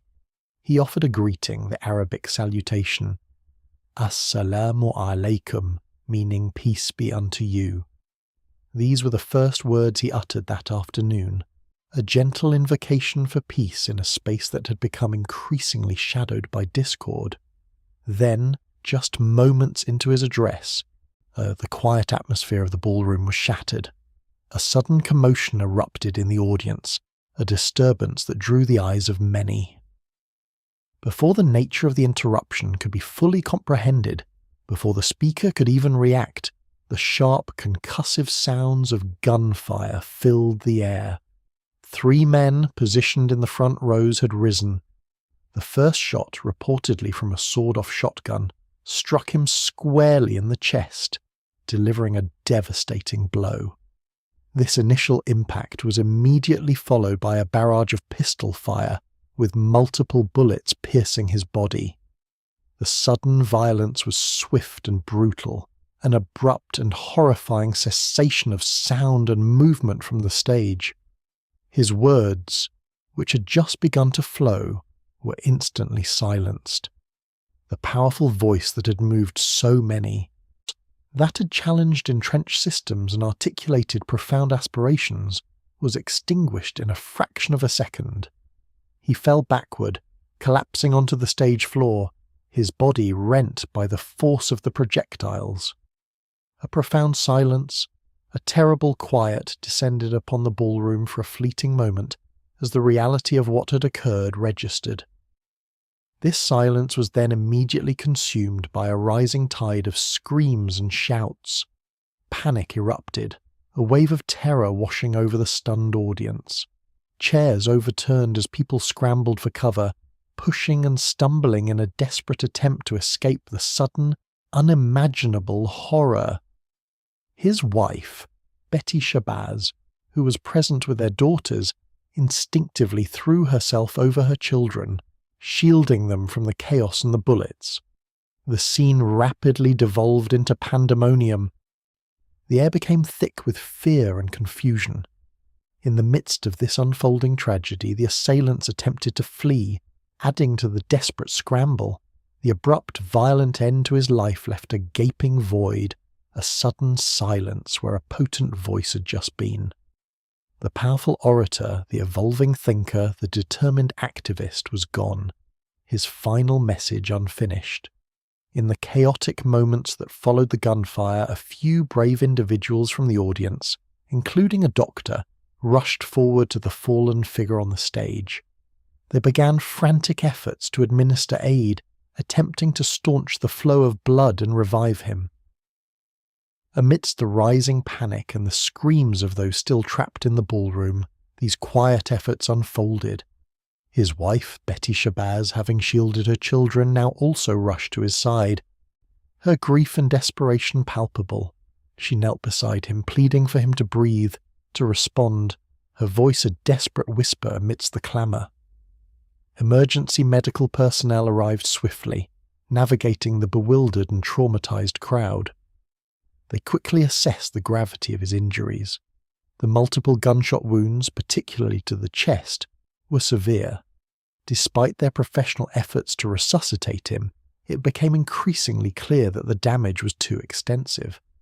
He was transported by ambulance to Columbia Presbyterian Hospital, a journey undertaken with a fading hope that medical science could somehow reverse the irreversible. Upon arrival at the hospital, the medical team continued their attempts to revive him. However, these efforts proved futile. At 3:30 p.m. on February 21st, 1965, El-Hajj Malik El-Shabazz was officially pronounced dead. The news spread quickly, travelling through the city with a quiet, devastating force. The pronouncement of his death brought a sombre finality to the shocking events of the afternoon. As the news disseminated, a wave of profound shock rippled through communities both in Harlem and across the nation. For many, it felt like an inevitable tragedy, a consequence of the escalating threats and the volatile political climate he had navigated. Yet the suddenness and brutality of it still left many stunned and deeply saddened. Almost immediately, speculation began to emerge regarding the identity of those responsible for the assassination. The long-standing, increasingly bitter feud with the Nation of Islam was an obvious and central point of focus. Many pointed directly to the organisation, and viewing the act as a brutal culmination of their animosity. Others considered wider conspiracies, suggesting the involvement of government agencies, given his growing international influence and his critiques of American society. The confusion was profound, and the grief was quiet, a heavy cloud settling over those who had admired his courage and his unwavering commitment to justice. The questions about who had orchestrated this final, fatal act would linger for decades, weaving themselves into the fabric of his legacy. The days following the assassination were marked by a quiet, pervasive sorrow. Preparations for the funeral began, a solemn task undertaken by his family and close associates. It was decided that a public viewing would be held at Unity Funeral Home in Harlem, allowing thousands to pay their final respects. Lines stretched for blocks, composed of individuals from all walks of life, each carrying their own sense of grief and bewilderment. They came to witness the stillness of a man who had been a whirlwind of motion and conviction, to offer a silent farewell. The funeral service itself took place on February 27, 1965, at the Faith Temple Church of God in Christ, also in Harlem. The church, though spacious, was quickly filled to overflowing.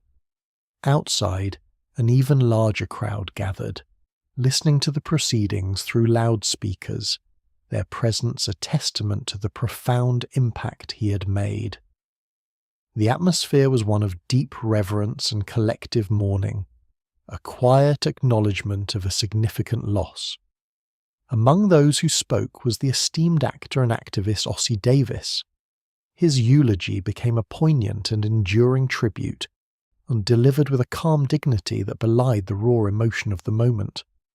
Davis spoke not of a saint, but of a man, complex and evolving, who had courageously sought to uplift his people. He acknowledged the controversies that had surrounded Malcolm X, yet he emphasized the profound transformation the man had undergone, particularly in his final years. Davis famously declared, "Many will say that he was a fanatic, a racist, an extremist, who spoke only of violence, but we knew him as a black shining prince, our own black shining prince, who didn't hesitate to die because he loved us so." These words resonated deeply with those present, articulating a shared sentiment of loss and admiration. The eulogy framed Malcolm X not as a perfect figure, but as a dedicated leader whose ultimate sacrifice was a testament to his love and commitment. The service proceeded with a solemn grace, punctuated by hymns and quiet reflections. It was a moment for collective introspection, for grappling with the void left by his absence. The profound sense of loss was not merely for a public figure, but for a voice that had challenged, inspired, and, in its final iteration, sought unity. The funeral was a quiet, collective mourning, marking the end of a life that had fundamentally altered the landscape of the civil rights movement and the ongoing struggle for racial justice. It was a farewell to a complex leader whose journey had concluded in tragedy, leaving behind a legacy that would continue to unfold. In the immediate aftermath of the assassination, the search for those responsible began, amidst a climate of intense speculation and public grief. Within weeks, 3 members of the Nation of Islam were arrested and charged with the murder of Malcolm X. These individuals were Talmadge Hayer, also known as Thomas Hagen, and Norman 3X Butler, later known as Muhammad Abdulaziz, along with Thomas 15X Johnson, who would later be known as Khalil Islam. The trial commenced in early 1966. Hayer confessed to being one of the gunmen but maintained that Butler and Johnson were not involved. Despite this, all 3 men were ultimately convicted of first-degree murder in March 1966 and sentenced to life in prison. The convictions, at the time, were presented as a resolution to the shocking crime. providing a measure of closure for a nation grappling with the violence that had claimed a prominent voice. However, the convictions were almost immediately met with skepticism in some quarters, and doubts persisted about the thoroughness of the investigation and the integrity of the evidence presented. For decades, questions lingered, quietly at first, then growing louder, about whether the full truth had truly emerged. Heyer consistently maintained that his co-defendants were innocent, naming other individuals he claimed were the true accomplices. These claims, alongside other emerging information, fueled a persistent unease surrounding the official narrative. The quiet quest for truth continued through the decades. Scholars, journalists, and legal advocates independently examined the case, uncovering inconsistencies and potential miscarriages of justice. The passage of time allowed for new perspectives to emerge, and for historical records to be re-evaluated with a more critical eye. This persistent inquiry eventually led to a formal reinvestigation of the case in 2020 by the Manhattan District Attorney's Office, in conjunction with the Innocence Project. This renewed scrutiny unearthed significant evidence that had not been disclosed to the defense at the time of the original trial. This included exculpatory evidence pointing away from Butler and Johnson and the withholding of FBI documents. In November 2021, more than 55 years after their convictions, Muhammad Abdulaziz and Khalil Islam were officially exonerated. The court acknowledged the profound injustices they had endured, concluding that both men had been wrongfully convicted. Talmadge Heyer, the individual who had admitted to his role, remained convicted, having served his sentence and been paroled in 2010. The exonerations brought a quiet acknowledgement of a deeply flawed justice process, highlighting the enduring complexities of historical truth. While two men were cleared, the ultimate question of who else was involved in the assassination of Malcolm X and the full extent of any potential conspiracy continued to resonate, a reminder that the path to complete understanding can be long and winding. The search for every facet of the truth, even after decades, remains an ongoing contemplative endeavour. In the months following his untimely death, a profound and lasting testament to Malcolm X's life and evolving philosophy began to take shape. This was the posthumous publication of The Autobiography of Malcolm X, a work he had diligently co-authored with journalist Alex Haley in the years leading up to his assassination. The book was released in October 1965, a mere 8 months after his passing, and its arrival marked a pivotal moment in understanding his complex legacy. The creation of the autobiography was a process that unfolded over several years, with Haley conducting extensive interviews and Malcolm X providing his reflections, insights, and personal narrative. It was a collaborative effort, yet the voice that emerges from its pages is unmistakably Malcolm's own, raw, introspective, and powerfully articulate. He had approached the task with a clear understanding of its importance, recognizing it as an opportunity to convey his experiences and his evolving worldview to a broader audience. Upon its release, the autobiography quietly yet powerfully entered the public consciousness. It offered an intimate journey through his transformation, from his early struggles and brushes with the law as Malcolm Little, through his spiritual awakening and rise within the Nation of Islam as Malcolm X, and finally to his embrace of a more universalist vision of Islam and human rights as El-Hajj Malik el-Shabazz. The narrative illuminated the often unseen forces that shaped his convictions, providing context for his outspoken criticisms and his unwavering commitment to black liberation. The book quickly became, and remains, a seminal text. It provided a window into the mind of a figure often misrepresented or misunderstood during his lifetime. For many, it was their first opportunity to engage with his story directly, unfiltered by media portrayals or political agendas. The quiet authority of his written word resonated deeply, allowing readers to trace the intellectual and spiritual shifts that defined his later years. The autobiography has endured for generations, shaping public perception of Malcolm X in profound ways.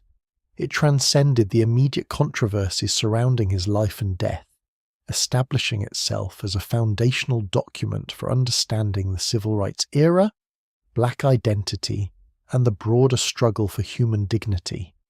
It continues to be read, studied, and debated, a testament to the enduring power of his voice and the timeless relevance of his journey.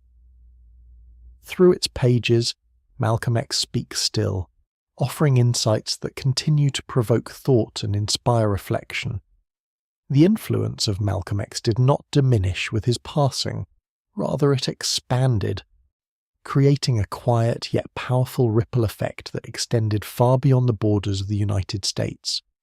His ideas, articulated through his speeches and significantly through his posthumously published autobiography, found fertile ground in various movements for liberation and self-determination across the globe.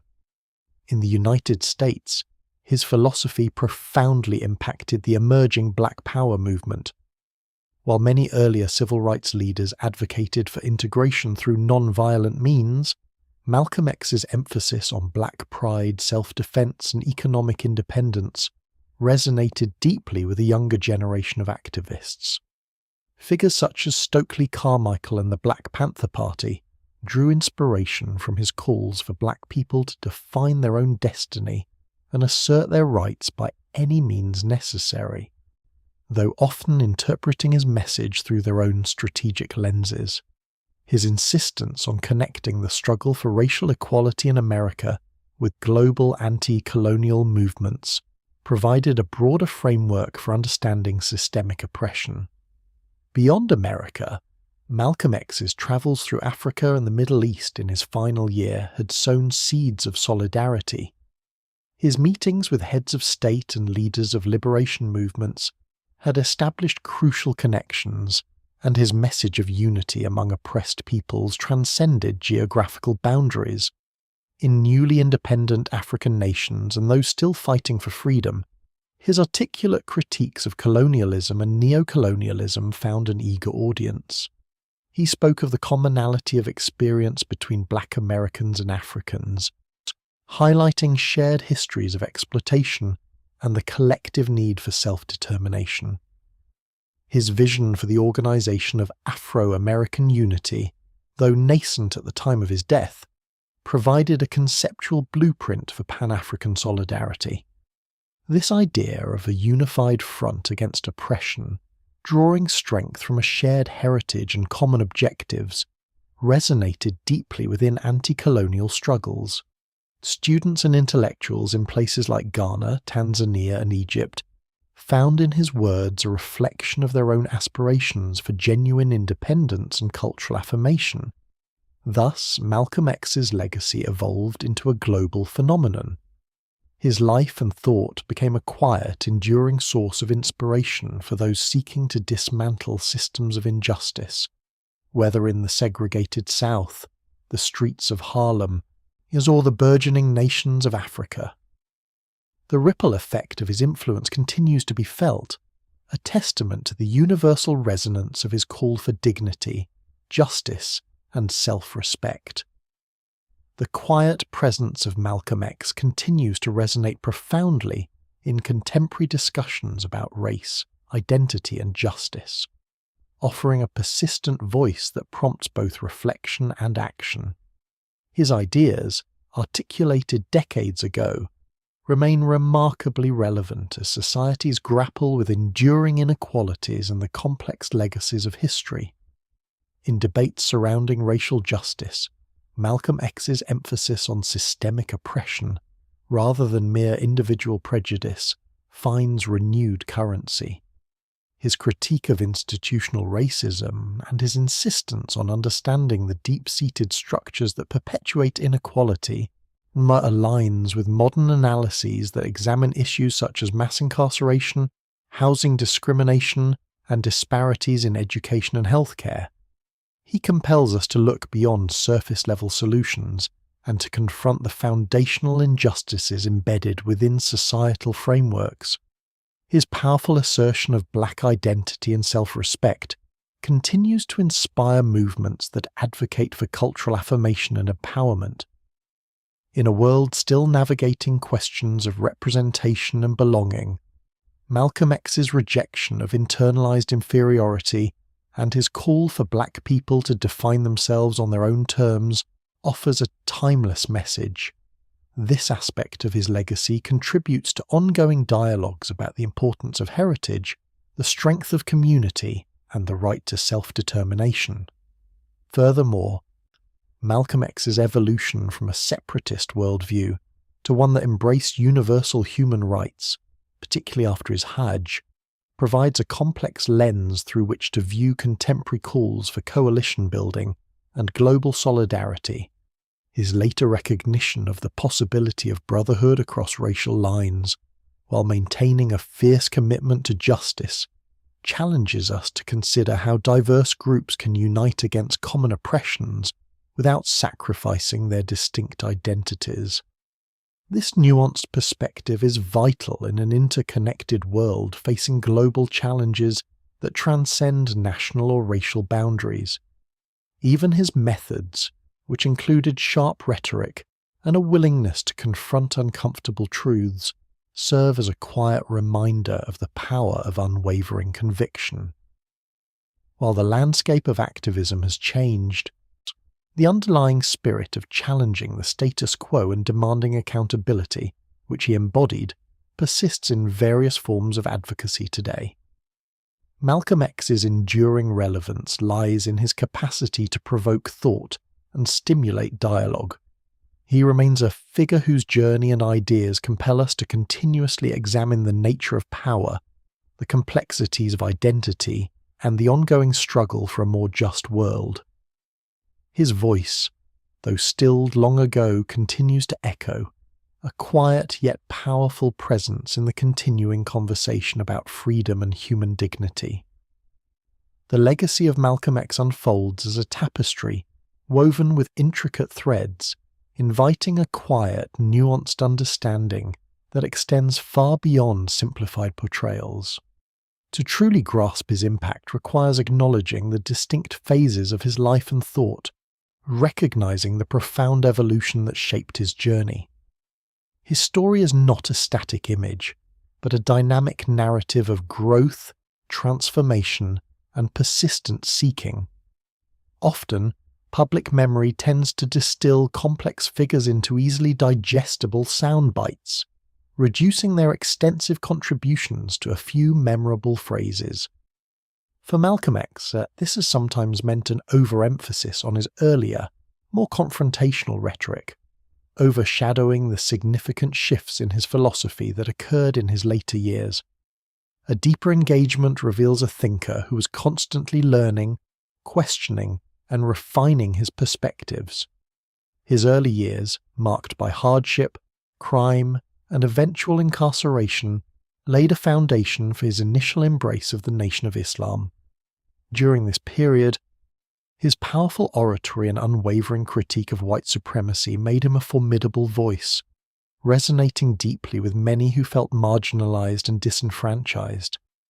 This phase, while controversial, was a crucial part of his development, forging the discipline and intellectual rigor that would define his public life. The transformative journey to Mecca, however, introduced a profound shift. Witnessing a diverse brotherhood of believers, transcending racial and national lines, profoundly altered his understanding of race and human solidarity. This experience led him to adopt orthodox Sunni Islam and to envision a broader, more inclusive path forward for black liberation, one rooted in universal human rights. This later period, though tragically brief, represents a critical maturation of his thought, moving towards a more expansive vision of justice and equality. To truly honour his legacy, one must resist the temptation to cherry-pick aspects of his life that fit preconceived notions. Instead, it is essential to trace the arc of his intellectual and spiritual development, recognizing that each phase contributed to the person he became. His capacity for self-critique, his willingness to revise deeply held beliefs in the face of new understanding, stands as a testament to his intellectual honesty and courage. Understanding Malcolm X's complexity means appreciating the man who could simultaneously articulate fierce critiques of injustice and also embrace a universal vision of humanity. It means moving beyond simplified dichotomies and engaging with the full spectrum of his thought, allowing his complete story to quietly inform our understanding of his enduring significance. His legacy, therefore, is not a fixed monument, but an invitation to continuous, thoughtful exploration. As the narrative of Malcolm X gently draws to a close, we are left with a quiet reflection on a life that moved through profound transformation. From the early struggles of Malcolm Little, navigating a world of profound injustice and personal turmoil, to the emergence of El-Hajj Malik el-Shabazz, a global voice for human dignity, his journey stands as a testament to the capacity for change within the human spirit. His was a path marked by deep introspection and an unwavering commitment to what he perceived as truth, even when that truth demanded a radical re-evaluation of his own beliefs. Either the journey from a fiery orator advocating for black nationalism to a proponent of universal human rights, deeply influenced by the inclusive spirit of Orthodox Islam, represents a remarkable evolution. This transformation was not a sudden shift, but a continuous process of learning, experiencing, and integrating new understandings into his worldview. The impact of Malcolm X did not diminish with his passing. Rather, it deepened and broadened, echoing through generations. His critiques of systemic oppression, his insistence on black self-respect, and his passionate articulation of human rights continue to resonate in contemporary discussions about justice, identity, and equality. His words, once spoken with urgent intensity, now often serve as a meditative prompt for quiet contemplation, inviting listeners to consider the enduring questions he posed about society and self. We are invited to consider the power of a life dedicated to the pursuit of truth and justice, however challenging that pursuit may be. Malcolm X's story encourages us to look beyond superficial interpretations and to engage with the complex layers of his thought and experience. It is a story that reminds us of the profound influence one individual can wield in shaping the course of history, not merely through actions, but through the courage to evolve and the steadfastness to speak one's conscience. His enduring voice, now softened by the passage of time, continues to inspire a quiet reflection on the nature of freedom, the meaning of humanity, and the relentless quest for a more just world. It is a legacy that invites calm consideration, encouraging us to find our own pathways toward understanding and compassion, echoing the journey of a man who in his lifetime sought to awaken the conscience of a nation and beyond. As we conclude this journey through his life, we are left with the quiet resonance of a spirit that, even in repose, continues to inspire thoughtful contemplation.